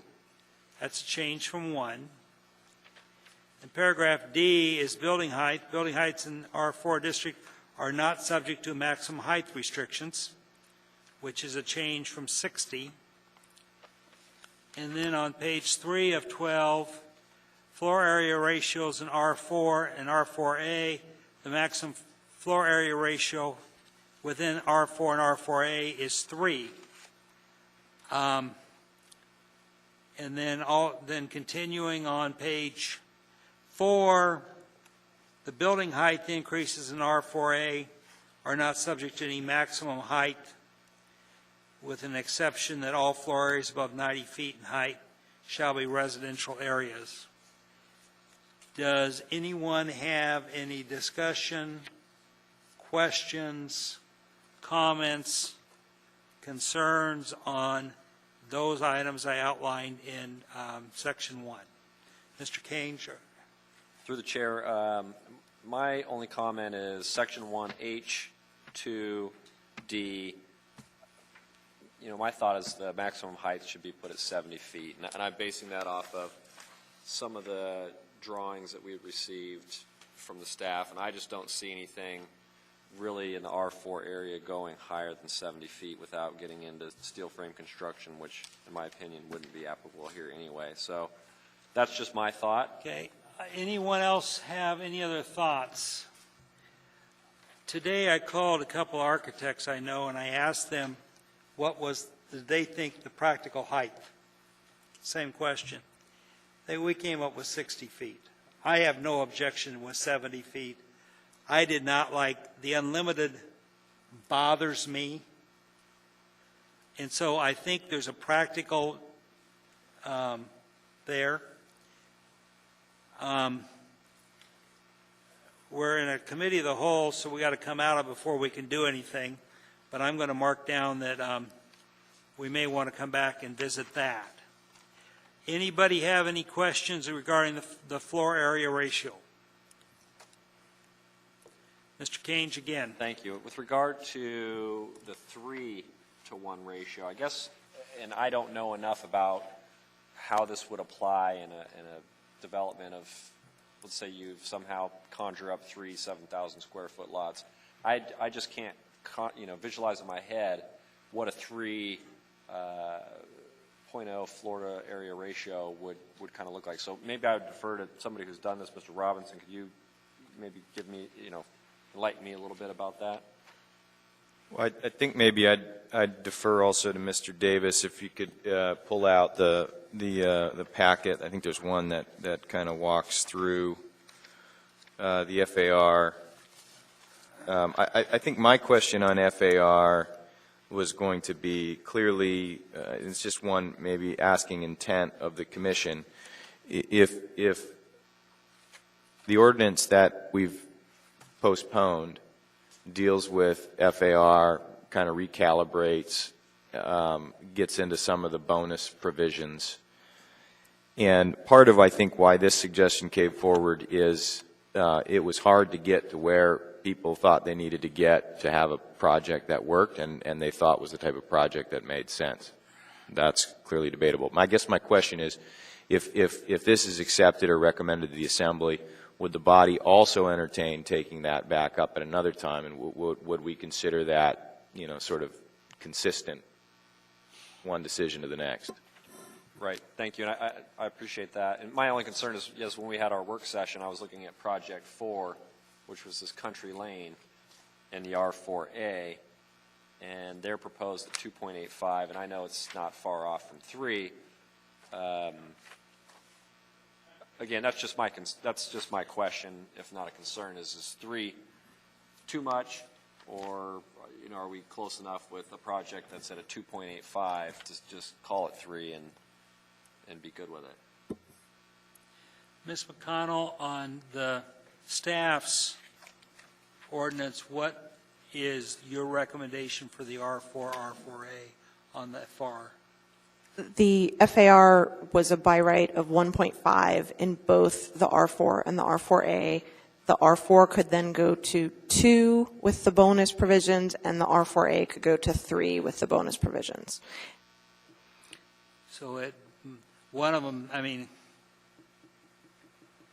on that. Mr. Chair, could I also add that the changes, when Widener brought forward their Country Lane issues, and they said that they were having trouble with the FAR provisions and the analysis that Mr. Davis commented that we did back in 2014, those changes were adopted in November of 2014, and they actually aren't reflected in this ordinance because there appears to have been an error at the legal department in getting that to the Muni Code publisher. But that was the issue that we heard about Country Lane, was the FAR incentives. That was the only thing they told us that they needed changes on, and we got those done in November of 2014. So just wanted to point that out. If that error were corrected, what would this read today?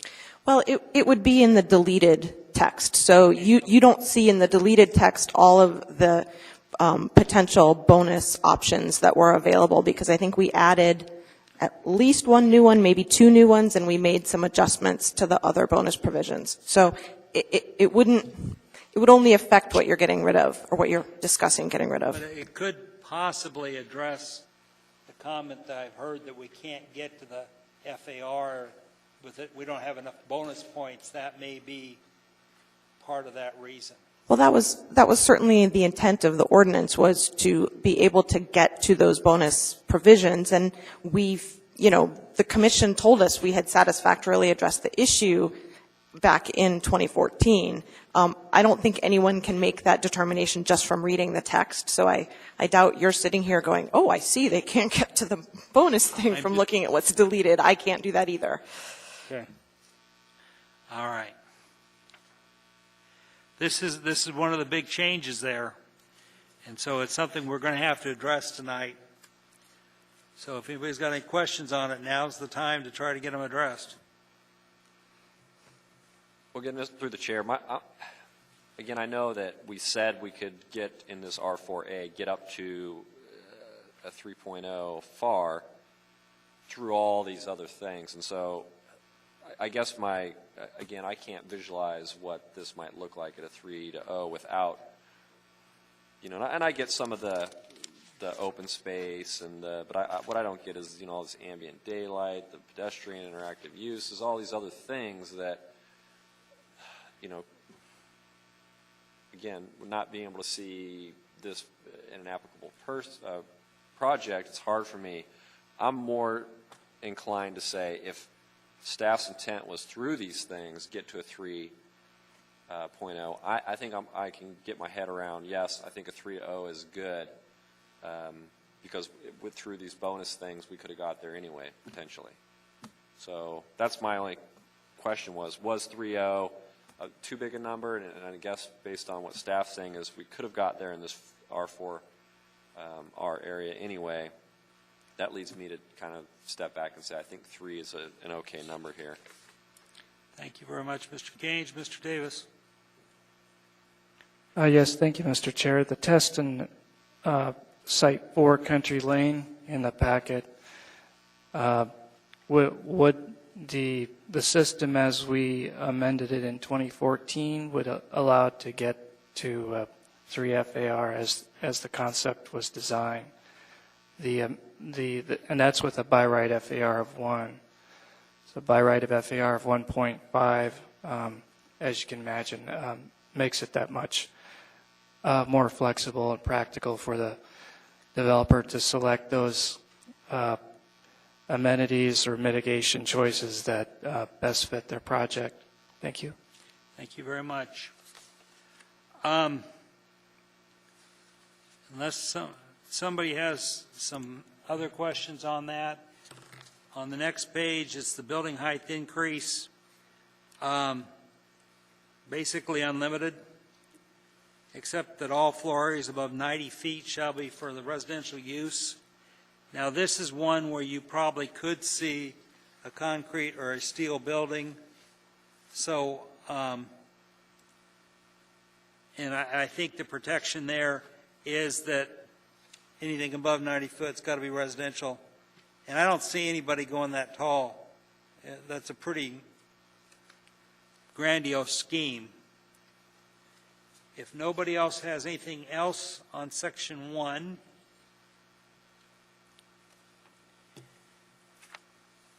seeing and hearing none. Section 2. Section 2, page 6 of 12. Height. Buildings in the B3 are not subject to the maximum height restrictions. Now this is B3, except that all buildings exceeding 60 feet shall be subject to the development shall be within an area designated by the comprehensive plan as a commercial center or urban center.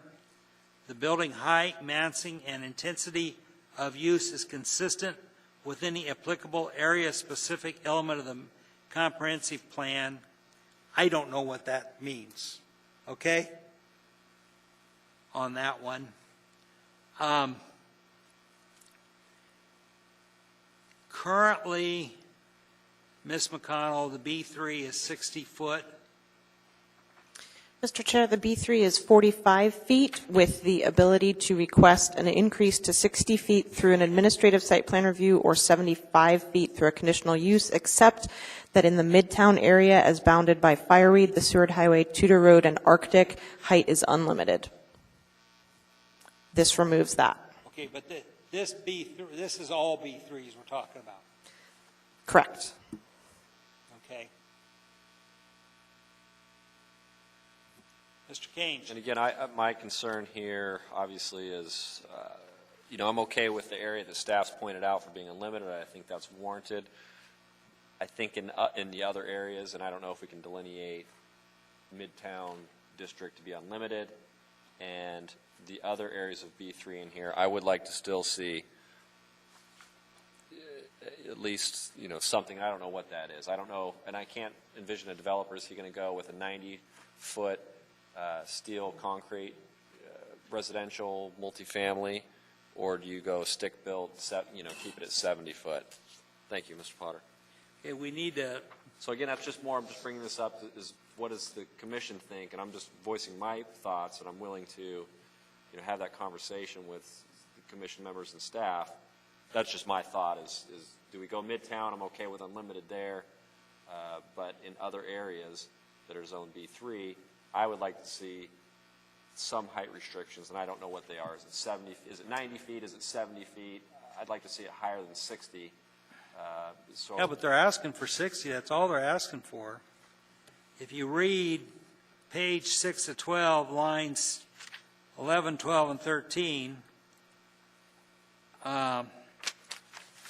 if you go over 60 feet, there's quite a few logs you got to leap over. Maybe that's my bad for not seeing what's deleted and what's not. And it's confusing at times. So again, if it's in there, my concerns are addressed. If not, I've voiced my concerns.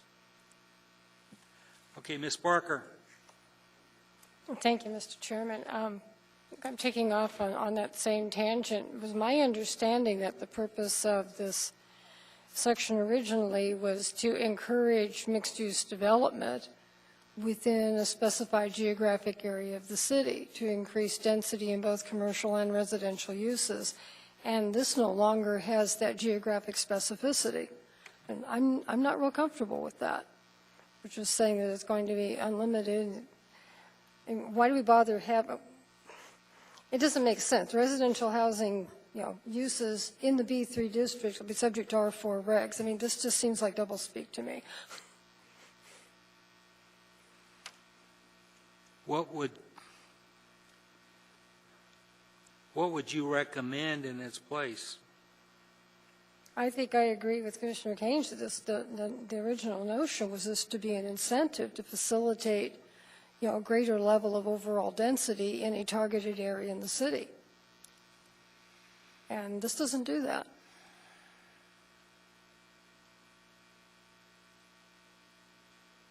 Okay. I'm wide open for somebody to make, I agree with what you said, but I don't know how to get there. Mr. Keynes. Thank you. Just to circle back and now I see, so we get to B, little 1, 2, and 3. I guess my question is, does this provide those protections outside of this Midtown district or not? Because I'm kind of reading, I could read it both ways here. It's I don't want to say ambiguous, but maybe a little bit better. If we could get to a little bit better clarification here, I would feel more comfort than I'm having right now. You're struggling with paragraph little I2?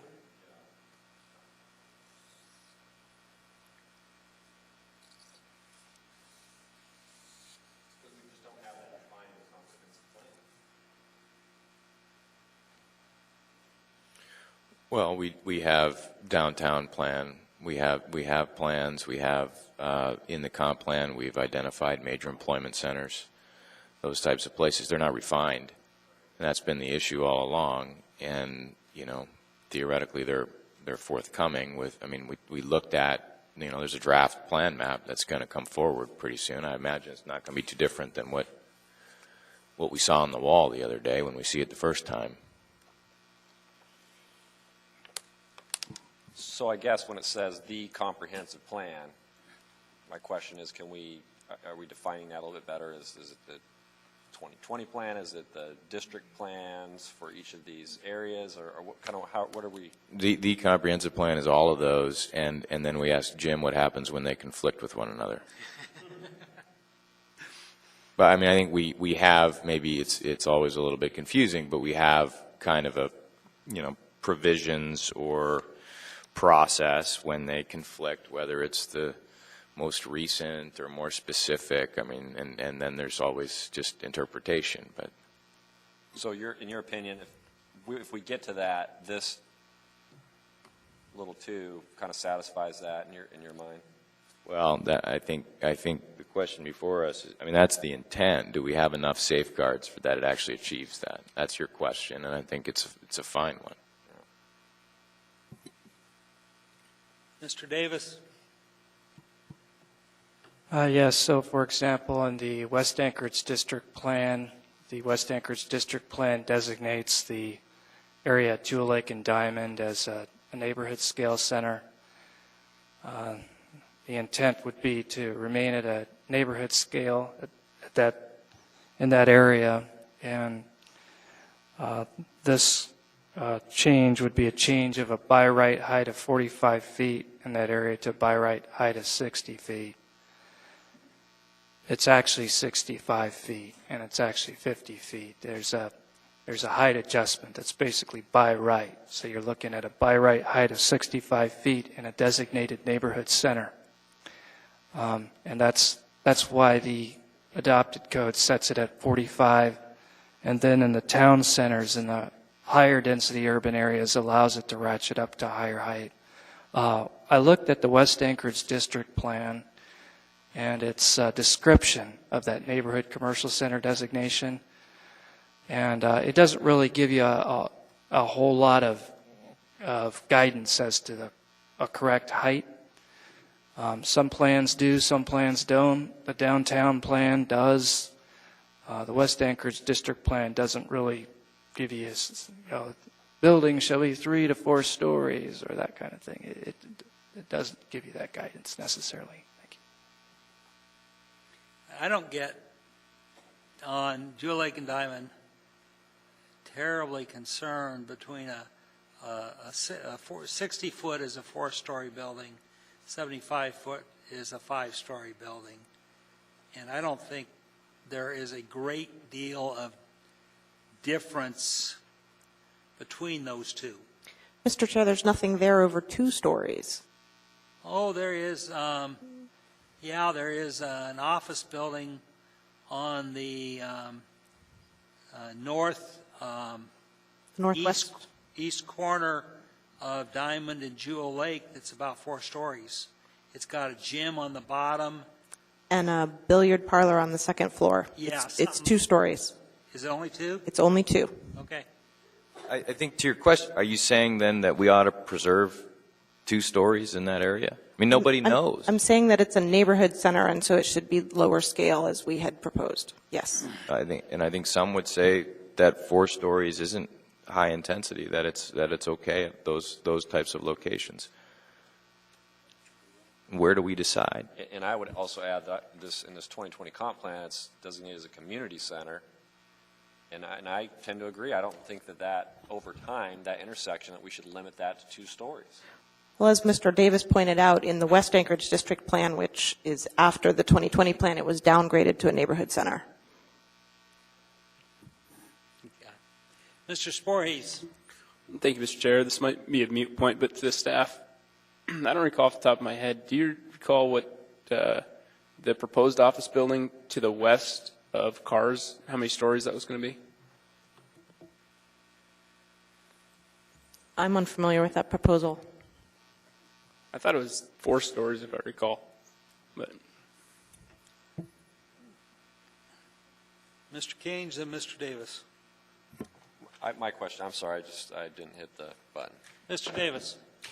Yes, I just want to clarify that if it is a designated neighborhood center, then it's basically the code is looking at a 50-foot height limit. So just to be clear, we're not trying to limit it to what's there today.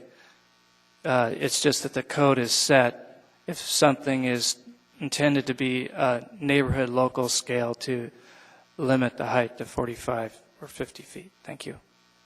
Could you interpret paragraph little 2I? How would that be interpreted today for the West Anchorage plan?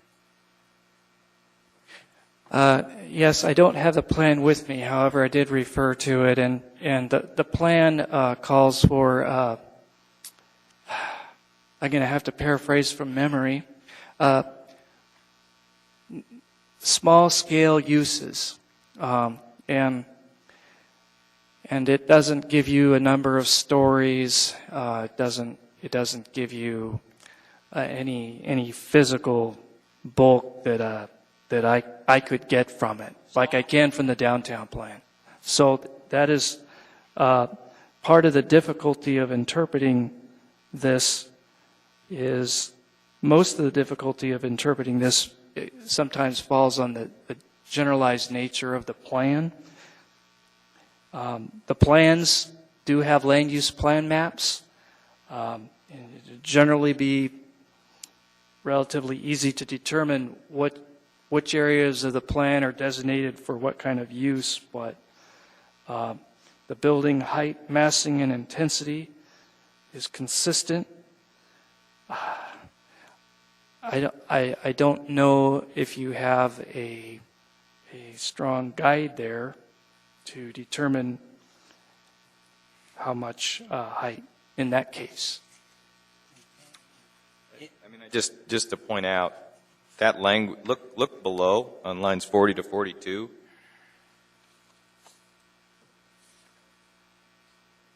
I mean, the language comes from the existing code. It just reorders it. Yes, the existing code, however, begins with a by right height limit of 45 feet. And so it's ratcheting up. It has more protections at the lower scale. So my interpretation is really the only change there is from 45 to 60 feet. Is that correct?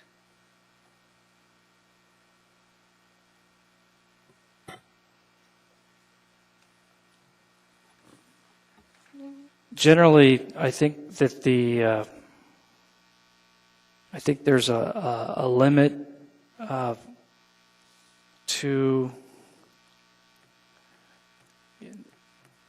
the height increases are limited in the adopted code to a specific highest amount, whether the height increase goes to 60 or the conditional increase up to 75.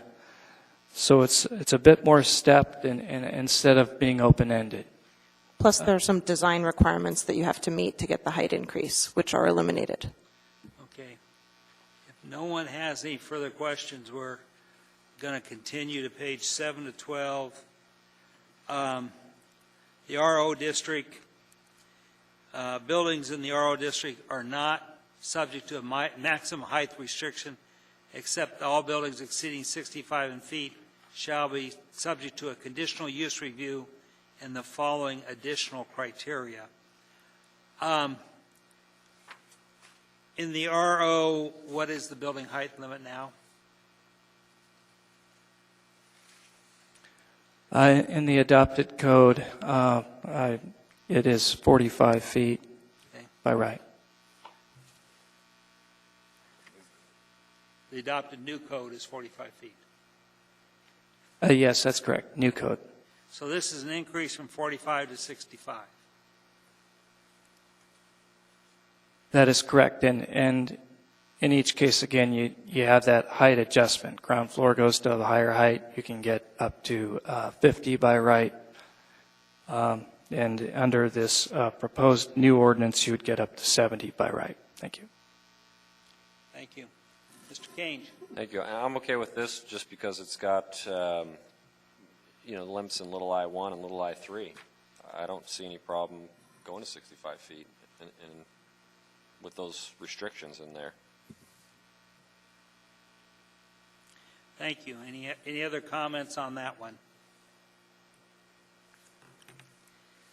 Okay, section 3 are setbacks in the R3 and the R4, and then it goes to B3. R3, the minimum side setback shall be reduced from 10 feet to 5 feet. R3, rear setback from 20 feet to 10 feet. And that's only when the lot has an alley access.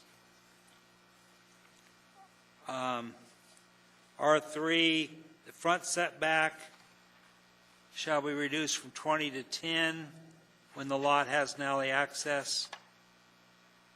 R4, maximum height of the structures shall be changed from 45 to unlimited. R4A, the maximum height of the structures shall be changed from 45 to unlimited.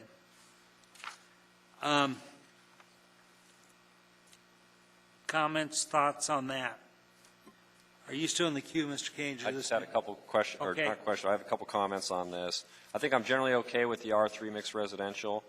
However, when it has the lot has an alley, I think 10 feet, and I'm just trying to visualize this, I don't think 10 feet is enough to, put a car there, have snow removal or snow getting pushed to the side of the road. I think 10 is just not quite there.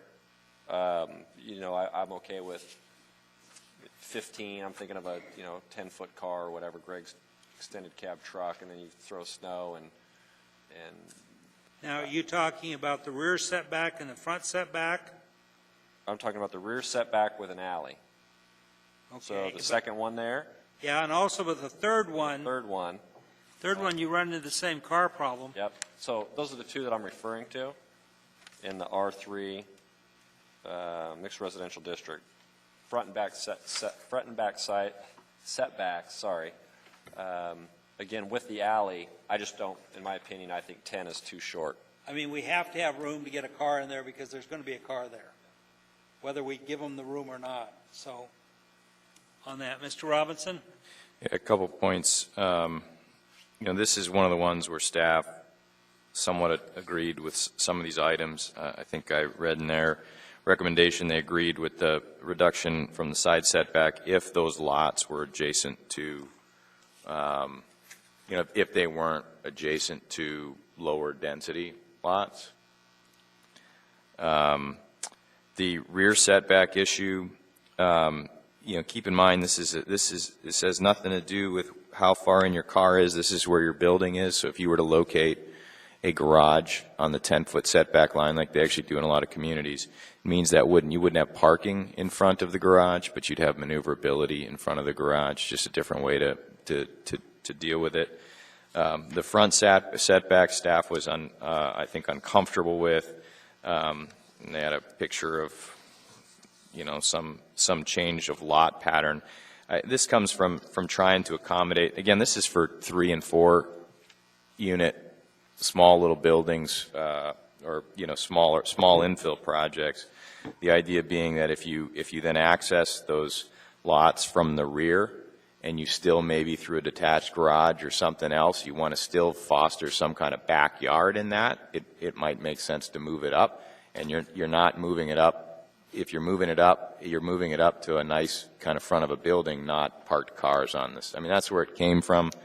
I think, frankly, this is the start of a lot of other things that need to be looked at to encourage infill type projects, and that's why that's in there. It's really trying to get some reasonableness into making use out of our 7,000 square foot lots. Are you done, Mr. Robinson? I am. Ms. McConnell? Thank you, Mr. Chair. I just wanted to reiterate that in the alley section of 2107-110, we do allow for the reduction of the front setback for all types of development that abut an alley, but only if you're kind of doing it along a whole lot. So we do have a discomfort with the infill issue, and it was kind of amusing that I ran across an article in the New York Times just a couple of days ago that I pulled that picture from, and it was not a comment on the architectural design of what was shown, but thinking about, the neighbor who suddenly, had this big wall across half of their front yard. So yes, we did have a concern with infill development, but we did allow this if you're kind of developing kind of a block from scratch. And I think if that section is not suspended, we'd be happy to look at ways that we could try to make it a little more flexible. Thank you. What you're saying is you'd rather see the whole development at one setback rather than bouncing back and forth. That's correct. Or at least, I mean, if everybody knows when they're going to develop that they could develop up to closer to the lot line, and they may choose not to, but not people having the rules changed on them when, everybody but one person has built at the 20-foot setback line, and then the rules get changed and someone gets to develop at the 10-foot setback line. Thank you. And I would just say it's just not practical to look at entire blocks being redeveloped. I mean, the R4 allows 10-foot front setbacks, but often the prevailing lot pattern is not at the 10-foot line. So you can today go and move yourself up in those instances. I think, we're developing a lot in R4 right now. We're going to put it at the 15-foot line because that was just where but the reality is you can go there, you make decisions. Again,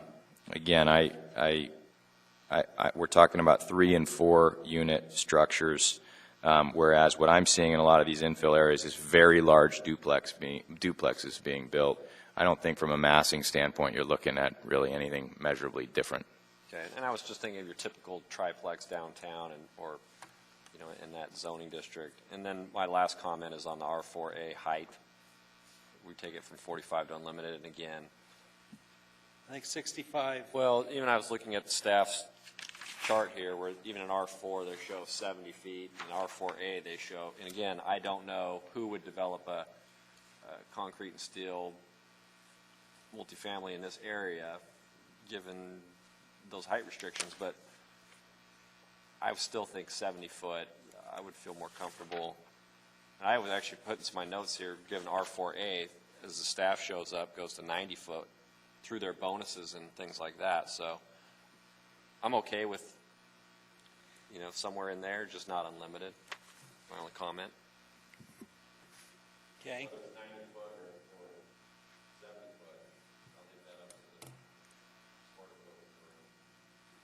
They've all left. They were smarter.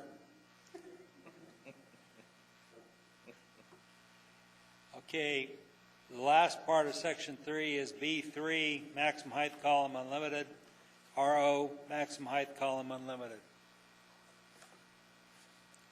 What are the thoughts?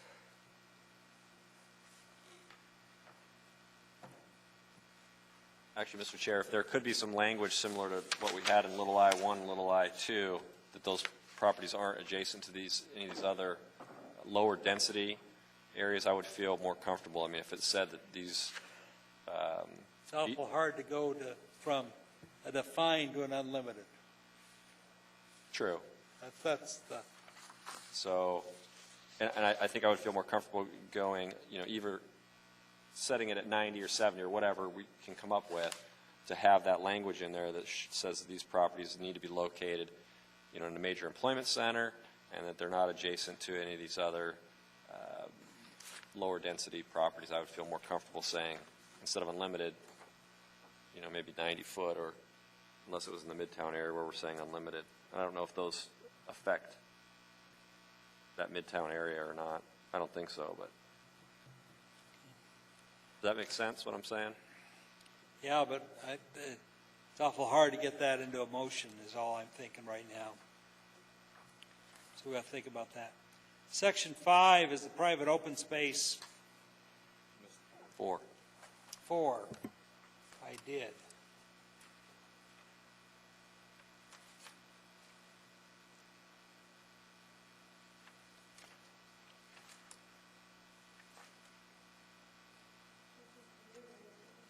What is 4? Ms. McConnell, what is 4? Mr. Chair, 4 is the height transition, and this is the plane. If you look at the memo that Mr. Davis handed out tonight, the illustration on the second page shows the height transition plane.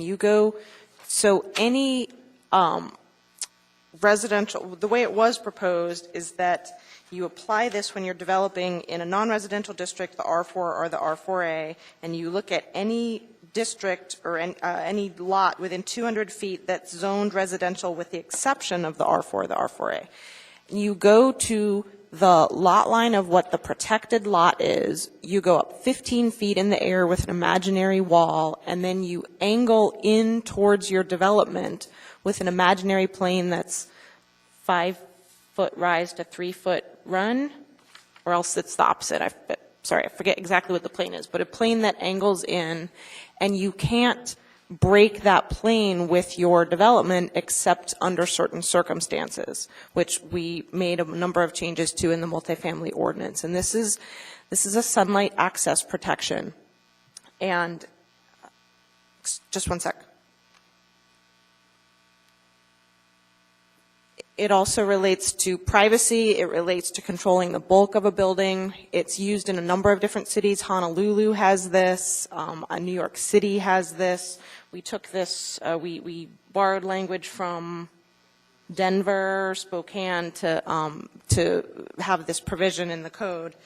And as you are recommending increasing heights in these non-residential and high-density districts, this is a way to make these developments fit in with these lower density residential districts that are nearby. So this is the height transition plane, and if this amendment passes, it would only apply to development in the I-1, I-2, marine, commercial, marine industrial, PLI, watershed, antenna farm districts. So you're really limiting it to those districts that aren't very common throughout the bowl or don't have very many conflicts with lower density residential districts, and you're not applying it to those districts that have a lot of potential impacts. I'm sorry, I should have added the B1 and the B1B in my previous list. But you would no longer be applying it to those districts that have the most common potential to impact lower density districts, residential districts. I think I disagree. I think all it does is does not apply in the R4 and the R4A district, but it does apply within 200 foot of any lot zoned R1, R1A, R2, R2D. Mr. Chair, this used to read, this standard shall apply to structures located in any non-residential district except for the downtown district, in parentheses, the R4 district or the R4A district. So shall apply to structures located in any non-residential district and the R4 and the R4A that is located within 200 feet of all these other things.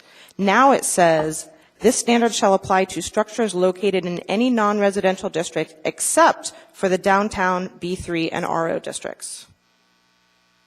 So it exempts the downtown districts, the B3 and the RO, and the R4 and the R4A. Okay.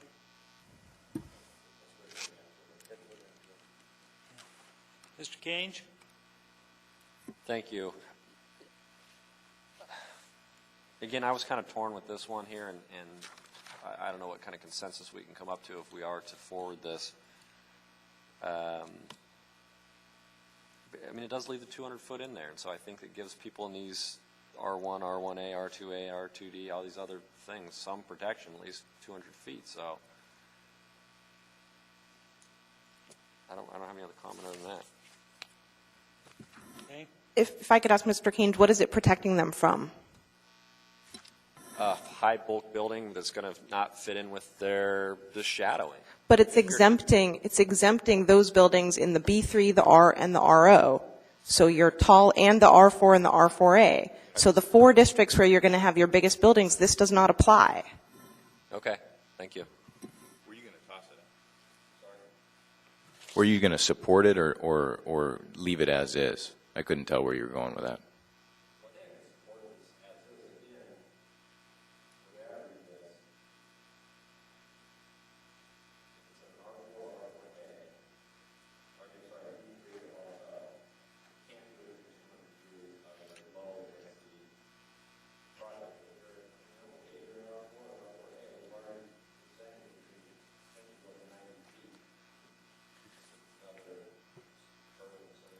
And so you're 90 feet, just to follow out, you're 90 feet, but you're within 200 feet of these districts, what?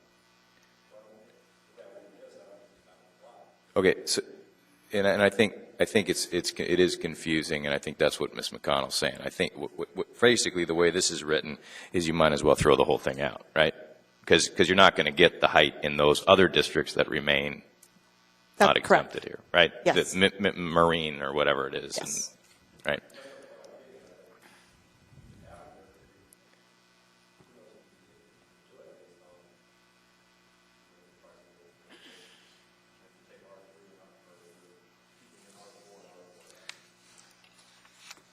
Those are eliminated. It doesn't apply in those, yes. Okay, section 5, private open space.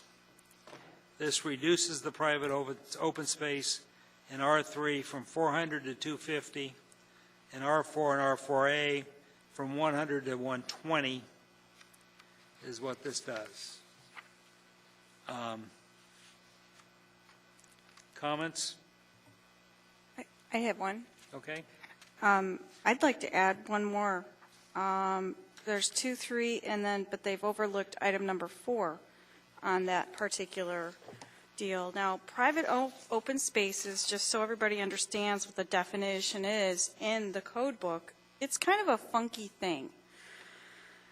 A private open space basically gives the public access to your private building to hang out. That's how I read it. And that was how Carr Gottstein read it too. And they were not very happy about this particular part of Title 21 when it came through. And basically, it's a, number 4 is asking for individual, let's see, make sure I've got the correct line. Okay. Development shall be required to set aside private open space according to the following requirements in B1A, B1B, B3, and RO, and non-residential development in residential districts. Private open space equal to 5% of the gross floor area of a non-residential portion of the development shall be provided up to a maximum of 2,000 square feet. That's pretty substantial. Now, if I read the description and purpose of a private open space, it's in non-residential development, private open space is intended for the general quality of the public domain and to provide employees and customers with space for active or passive recreation and relaxation. So that really does give the public the ability to come in and hang out in your building. To me, that's what it says. What do you guys think? That's why Fred Meyers has the public areas in it, you know, for people to hold meetings and stuff like that, is that that flows from this requirement. Right. Now, if I own, say, a printing company and I had a 10,000 square foot building, does that mean that I have to turn around and have 5% of that 10,000 foot building set aside for the public to come in and hang out? If you build it in a residential area. But it also says B1A, B1B, B3, and RO. Kind of a funky thing. I'm suggesting that maybe we might want to add item number 4 to this to have that removed. It's a funky thing. It's a really weird little deal, and I do remember distinctly that Carr Gottstein was very upset with it being in the new Title 21, because then all of a sudden, if I do a tenant improvement, I have to make a big entryway essentially where people can come and hang out. Staff comment? Any comments? Providing some open space with non-residential development was intended to provide space for employees, for customers. I think if it was a private business that didn't take employees off the street like a Fred Meyer, it would be for the customers. It wouldn't be that you or I have the right to barge in and sit in their open space. This was extensively debated during the Title 21 rewrite, and this was what was adopted. I feel like the ordinance is focused on multifamily, you know, trying to encourage multifamily development, and while this issue isn't really related to that, and maybe we can discuss it at a different time, but, you know, we weren't really prepared to speak to this issue. Thank you, and I can appreciate that. 5% is an awful big number. It's an awful big, because you're making the parking lot 5% bigger. You're making not necessarily, not if it's outdoor space.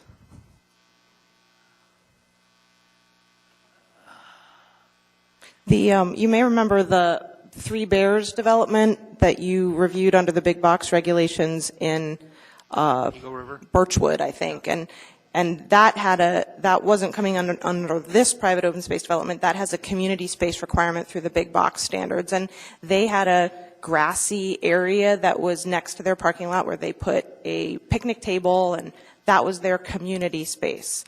That's the kind of thing that this is requiring.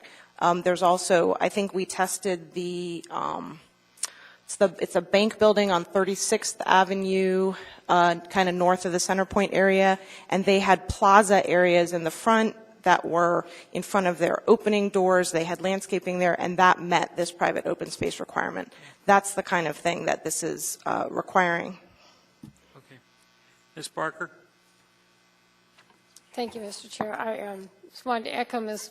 McConnell's comments, and what we're trying to deal with here are some tweaks to incentivize and promote residential development, and perhaps it's best to deal with this other issue at a later time. I agree with you, but I do think that Ms. Dean has a point, and somehow we got to get some of these other issues in there. I don't know what B3 is in there for. But as much as 2,000 square feet Yeah. can be dedicated.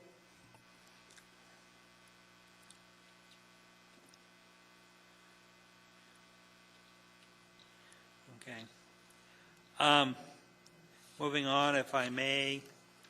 Section 6, what I understood is Section 6 you're basically in agreement with, but you want the opportunity to tweak the language. Yes, Mr. Chair. We think that everybody would benefit if this was a by right with measurable standards rather than having to not be sure and go to the traffic engineer. She also would prefer it that way as she gets inundated with a lot of different requests. We've had this ordinance for about 3 weeks. She's been out of town for 2 weeks. We haven't had time to develop a proposal. Developers run into the same issue too on that one. In Section 7. Can I just speak to that, Mr. Chair? I you know, dealing with I mean, I like the people over there. It's not a personal thing, but dealing with traffic and review of projects is a very frustrating endeavor. And there's almost nothing that is actually clear and laid out in a standard format when you deal with a traffic engineer. So to somehow suggest that you're dealing with this on you know, in this situation, that it would be allowed, I think that was why there was some language to say you're never going to get their agreement to sort of carte blanche do this. But it was providing some direction. Hey, when you're on an alley, we have all kinds of older developments where, guess what? A lot bigger projects than fourplexes back out onto the alley, and they work pretty well. And this is a limited, you know what I sort of liken this to? Turn up the heat, put it in the books, and make for a more holistic change to actually make, because these projects are getting built right now, and I don't know how they're getting through, even though it's supposedly code to not allow it. It's one of the more frustrating endeavors when you go through this. So. And Mr. Robinson, I think the kinds of standards we would be suggesting is if you're on an alley, you get it. If you're on a street with traffic volumes less than X, you get it. If you're on a dead-end street, you get it. You don't have to go ask the traffic engineer. But you got to ask them for everything else. I mean, you got to ask them for going 20 feet instead of 24 feet, and I mean, all the time. I appreciate staff's sort of willingness to work through this. This is important. I just think it's one of those areas that we're just sort of, clearly there are people in the city that are okay with it. There's probably community members, I guarantee you, this is not one of those things you're giving stuff away to a developer. This is actually good development, right? And that's what we're trying to express by some of this. This is encourage development in our old parts of town that are on alleys. And let's make use of them. And instead, we end up with this convoluted runaround. And so I think it's in there just to say, it ain't perfect. Get it in there. If you all want to come back in weeks, months, whenever, and have a more holistic view, we're ready for it. But I just think it's a way to get things going. Thank you, Mr. Robinson. Ms. Parker, did I cut you off? Thank you. Section 7, the one thing here is this is only on part of the code, not the whole, not part of the changes here, and not the whole thing. So we got to give some thought whether we want to put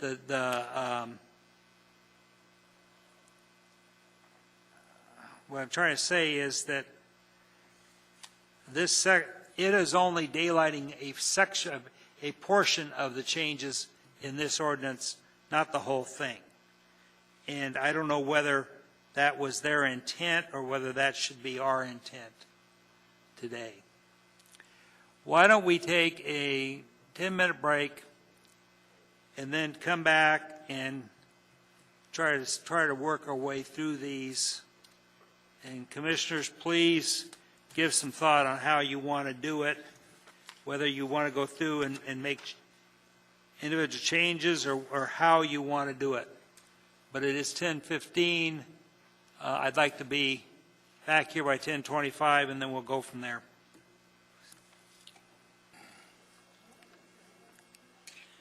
Mr. Kange, we could use you.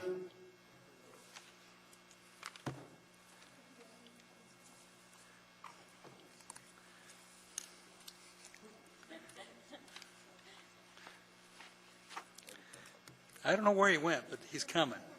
He's coming.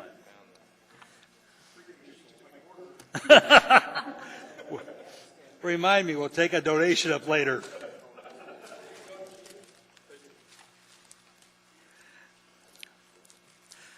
Okay. Mr. Walker, you had a motion on the floor. I understand you may want to withdraw that motion. It's withdrawn. Okay, the motion's withdrawn. The chair would welcome a motion to come out of the committee of the whole. I move to adjourn from the committee of the whole. Thank you. I've got a second. All in favor, say aye. Motion carried. Okay, let's take section 1. Mr. Kange, would you walk through your changes on section 1 in the form of a motion, please?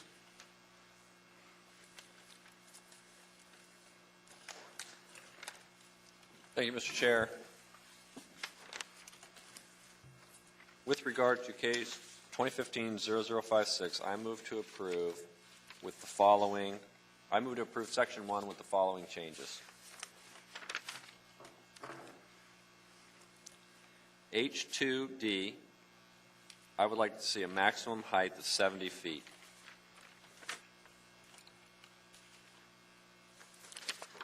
Okay. That's my, and I will defer to any commission members. I will defer to any other commission members that have any other potential changes to this before we vote on the motion. Okay, now this is going to be section 1, which starts on page 1 of 12 and goes on to 5 of 12, which also includes some maximum heights in that, but we've got one change with no changes to the FARs on that. So you've just got one change in that. Is that correct? Yes. Do we have a second? I have a second from Mr. Sporhees. Do we have any discussion on that? Any discussion at all? I guess I'm going to ask that we'll go through this and then we'll collect the findings at the tail end. We'll vote in each section and then we'll have one for the whole wrap-up. We have a motion. The only change is in H2D, where the maximum height went from unlimited to 70 feet. Use your machines, please. That motion carried. Section 2.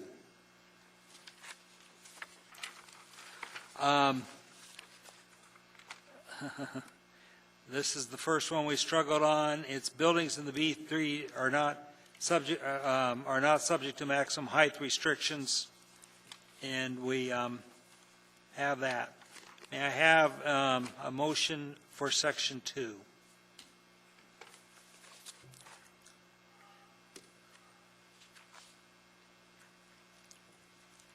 Mr. Kange again. Thank you. With regard to case 2015-0056, section 2, I move to approve, subject to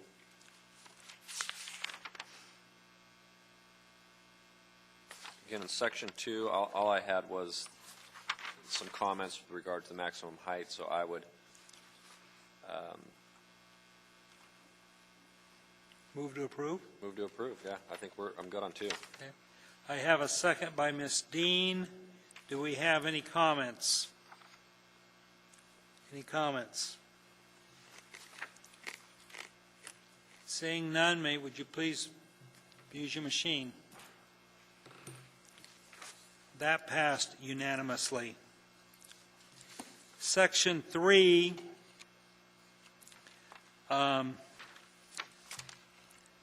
we were on just a minute ago. There were some comments on some of the alley dimensions there on R3 on that.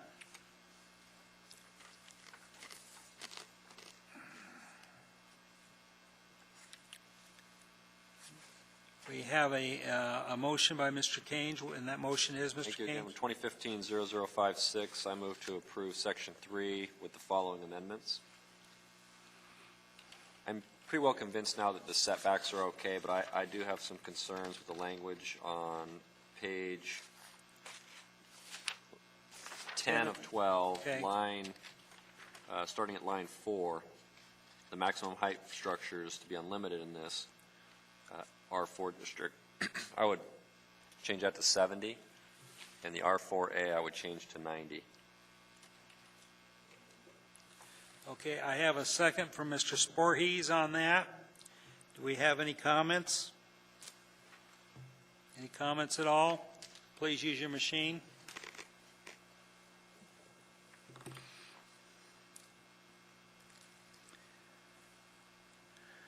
Okay, I think that passed 8-0. Section 4. Mr. Chair? Yes, ma'am? Excuse me, before you go on, you've actually just created an inconsistency.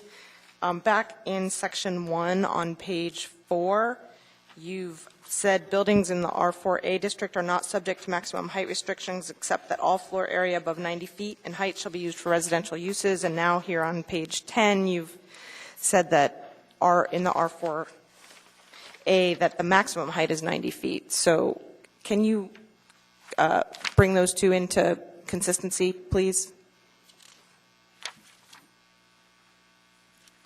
I don't. What page are you? Because I just saw R4. She's on page 4. 70. I didn't see anything that had to do in section 1 with R4A. In the R4A, it's E on lines 33. Starting on line 33, buildings in the R4A district are not subject to maximum height restrictions, except that all floor area above 90 feet in height shall be for residential uses. I guess we can correct that with a second motion, I guess, on section A. I didn't catch that. That's a good catch. Thank you. I didn't have any notes on that one, so it didn't bring it to my attention. So what do we want to do? Do we want to make the change back in section 1 or section 4? Or section 1 or section 3? Either we make section 3 of the R4 unlimited instead of 90 feet, or we go back and change section 1E, or little e in section 1.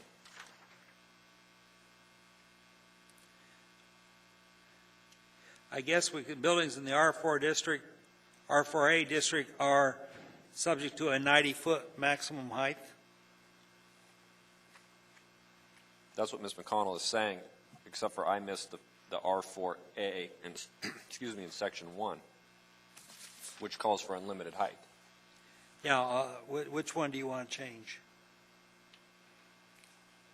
This is to the one we're in now. I'll put that as unlimited, R4A in section 3. Okay, that remains as written then. It's consistent. Okay. And so then your motion is, in section 3, R4 is changed to, shall be changed from 45 feet to 70 feet. Mr. Chair, you've just voted on that, so Did we? yes, you approved the 70 and the 90, so not quite sure, but maybe you need to reconsider that one. Someone who voted yes, which is all of us, can a motion for reconsideration. Ms. Dean, plowing new ground with me. Ms. Dean, go ahead, please. Okay, on, let's see, that's going to be section 1, correct? No, section 3. Wait, I thought we were going to change section 1 and to make it lower in order to work with section 3. Or is it the reverse? But I thought 3 we hadn't voted on. We did vote on 3. Okay.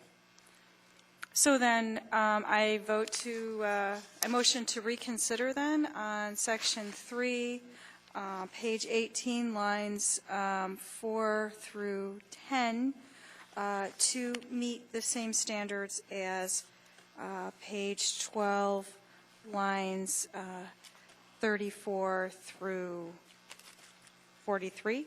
May I suggest you actually want lines 8 through 10 on page 10? Oh, okay, so R4 we don't have to worry about, it's just R4A. Yes. I misunderstood. Okay, yes, that's what I would do, 8 through 10. I'd like to reconsider on that. I'd like that to match. I think we got a motion to reconsider, and then we'll go back and take care of it. Okay, thank you. I have a second on that, and if I do something procedurally wrong, please jump up and down over there. I have a second by Ms. Kange. Any discussion? Seeing, hearing none, a motion to reconsider. Please use your machines.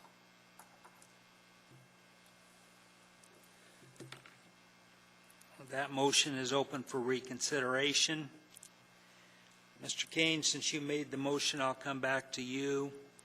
We're reconsidering the language for R4A on pages 8, or lines 8 through 10 on page 12. And what your motion, Mr. Kane? Thank you, Mr. Chair. I move in case 2015-006, section 3, page 10, lines 8 through 10, that language remain to be consistent with section 1. Thank you very much. Do I have a second? I have a second. Any discussion? Any discussion? Please use your machine. Ms. McConnell, thank you very much on that. Do we have another issue? No, sir. Okay. Section 4, height transitions for neighborhood compatibility.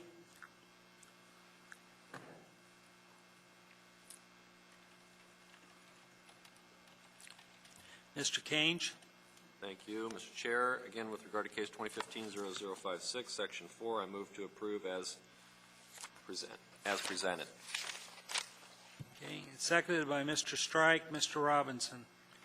Yeah, I think I'm going to start to weigh in on what our actions are. You could see how approving this could go very badly, right? And I think the point is that there's a lot of frustration with those trying to get projects through, those in the community trying to figure out how to best provide standards that are clear but also achievable. And then there's this question of where are the right places to protect versus where are the right places to encourage the development. And until we get those resolved, I have a hard time, going here. And let me just discuss for a second where we're going. Where we're going is basically back to where we were before we adopted a new code when we didn't have these height transitions. That's where we're going. I'm not saying that we shouldn't have them, and I think if I support this here tonight, I'm not suggesting that we shouldn't have them. I think what we're suggesting is we have to figure out a better way to create the standards and the clear locational areas so we know what areas we're trying to protect and which areas we're trying to encourage development.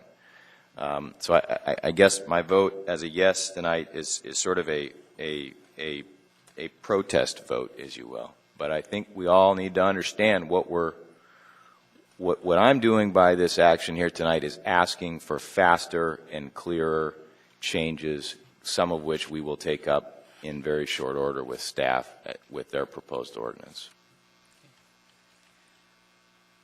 I don't believe I will be backing Section 4 as written here.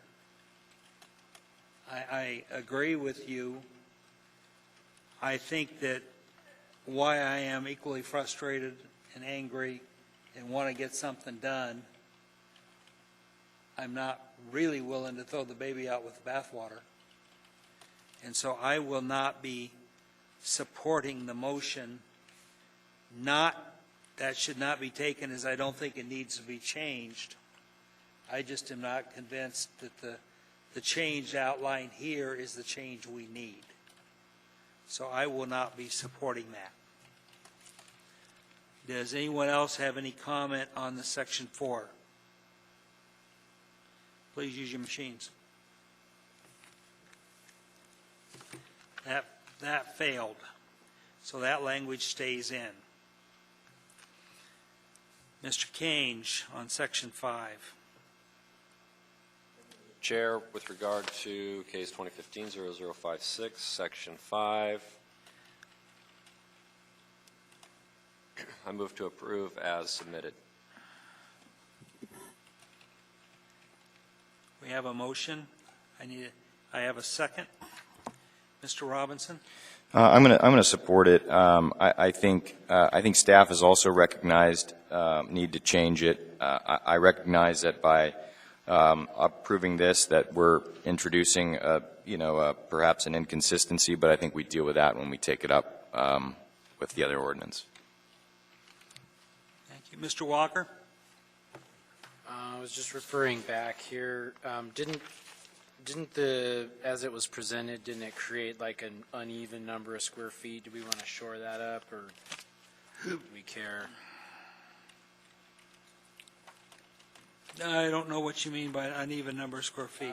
Last sentence in the staff comments for Section 5, the 250 square feet with 25% reduction would yield an even more significantly reduced open space requirement of 187.5 feet, not a whole number.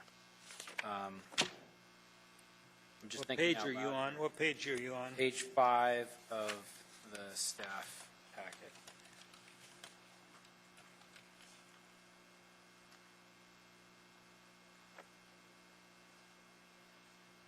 The issue is, and Ms. McConnell can jump in, but is nothing we do here changes the fact that there's still an eligibility for a 25% reduction. And so when you take 25% of 250, doesn't come out neat and tidy. Yeah, but the chance of you just having one dwelling unit, if you got 4 dwelling units or 10 dwelling units, it gets cleaner very quick on that one.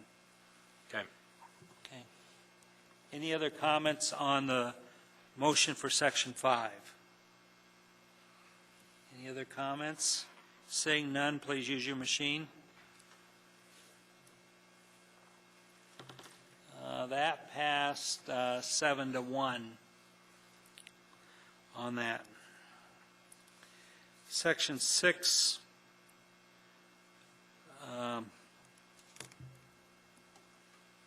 Mr. Kange?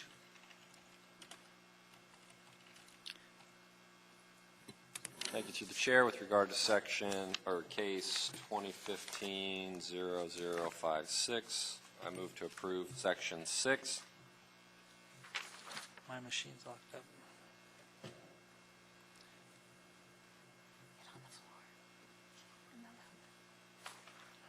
Okay. Go again, please. I was trying to correct my machine. Thank you. With regard to case 2015-0056, section 6, I move to approve. Thank you. I have a motion by Mr. Kange. Do I have a second? Hit your motion button again, please, Mr. Kange. Yeah. Yeah. Try hit on the floor maybe, and then Mr. Kange hit your motion button. There you go. Okay. We got a motion. We got a second by Mr. Strike. Mr. Walker. Just as a point of discussion, or do we want to limit the circumstances here to alleys, lots of alley access, lots on low volume streets, and lots on dead-end streets, or do we want to say something like including but not limited to? Thinking out loud. We're running on about 6% at this point. So. Yeah. if we add it all up, we may get to 6%.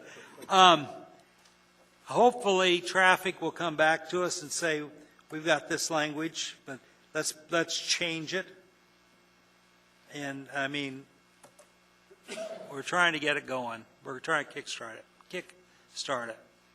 So we have a motion. We have a second. Any further discussion? Please use your machines. 1, 2, 3. 8-1. Ms. Barker declined, voting no. Section 7. This is the date language.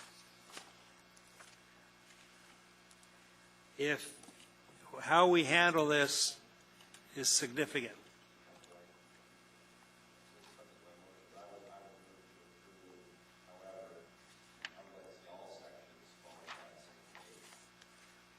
Okay. We have a motion from Mr. Kange indicating that all sections in this ordinance, ordinance 2015, all portions of case 2015-00056 will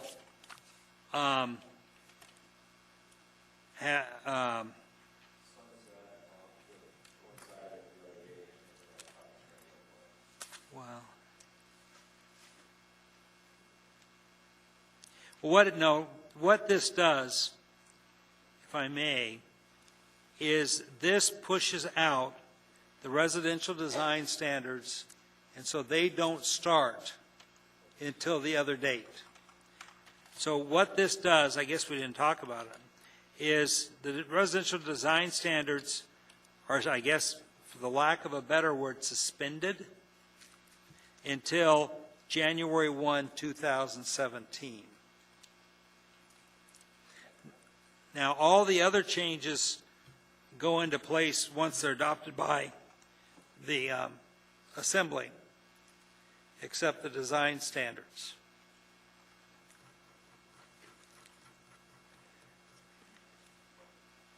So, Mr. Kange, will you restate your motion?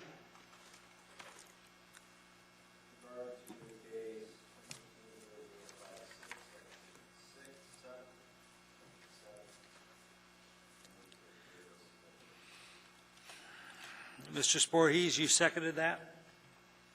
I do. Thank you. Thank you. Ms. Dean, you have a comment? Did I hear the comment that all of the sections would be affected by that, or just section 21.07.110? So basically, what you're saying, your motion will leave it as written. Okay. Thank you for the clarification. Any further discussion? Any further discussion? Please use your machine. That passed unanimously. Now, with that, I guess we've handled all sections of AO 2015-59. So 2015-59 passes per the individual sections. Findings on that? Mr. Kange? Thank you through the chair. Well, I mean, obviously this isn't supported by the staff report. It is supported, in fact, by a testimony and live, work, play group. Not supported in its entirety by members of the public that came to testify, but I think this helps move things forward to get to this next or prior amendment, and helps us deal with that at that time, and it gives a recommendation to the Assembly, and hopefully we can come back and put these two together and get to a good working document. Mr. Robinson? No, I would echo that. Look, I know staff and some members of the public were not happy with our actions here tonight. I think that, that said, we've been hearing for a good while that there are problems with the code. Staff is trying to address them, and I think we need to commit to actually addressing them as well. And I hope that some of the things that we've done here this evening will spur some changes. I hope that they will spur some additional resources to be put in place in the planning department to do some of this additional testing, to put the visuals together, to bring the land use plan map forward, to do a number of things that help us figure out where we want to grow, where we want density, and what we need to do to make sure it's the right type of density. Thank you. Ms. Dean and then Ms. Barker. Through the chair, after going through some of these changes, I think we're headed in the right direction, but I would like to, instead of just seeing only section 21.07.110 delayed implementation until January 1 of 2017, I'd like to see the entirety of the new Title 21 held off for another year so that we could have more time to see the rest of this code coming at us January 1st of 2016 is just far too soon. Thank you, Ms. Dean. Ms. Barker, then Mr. Walker. Thank you, Mr. Chair. You know, I'm not totally comfortable with the action we took tonight, and some of it I did half-heartedly, and one measure I just plain dissented on. I think it's really sad that we have continued to delay, we as a community have continued to delay real implementation of Title 21. I will continue to advocate for adequate support and funding for both staffing and other tools and resources that would allow us to really implement an effective land use development code in our city that accurately carries out the vision for the community in the comprehensive plan. Thank you. Mr. Walker? I guess I'd just like to add that I appreciate Mr. Potter's, I'll call it impassioned professionalism and his involvement in this, and there's not a lot of people who have the grasp of this material as well as he does, and thank you for your involvement and your advocacy. I would like to comment that a whole lot of effort by staff, the Assembly, and the community went into the rewrite of Title 21, 12 years, and I participated in it. And I think there were 50,000 man-hours went into that effort, a lot of time and effort. I bought into the standards. I voted up here for them. I've tried to vote for them every time we've had an opportunity, but I do think we've got to make some changes. We've got to get a system that works, and that's what I'm trying to do. We are not driven just by the developers. We were driven by the need of the community and trying to get this thing done. I do appreciate the staff and recognizing we did maybe throw the baby out with the bathwater or threw the staff under the bus. We need to make some of these changes and get this thing going. We want these changes to come to us, you know, in smaller hunks. It gets awful hard to work our way through this. Recognizing staff didn't bring this one through. Staff has my assurances we will bring up their ordinance at our next meeting. So make sure it's on the agenda, please. I think we got room for it. And we'll bring it up and we'll address it at that time. If we have no other, nothing before us, Chair would accept a motion to adjourn. That's by Mr. Strike, seconded by Mr. Walker. We are adjourned.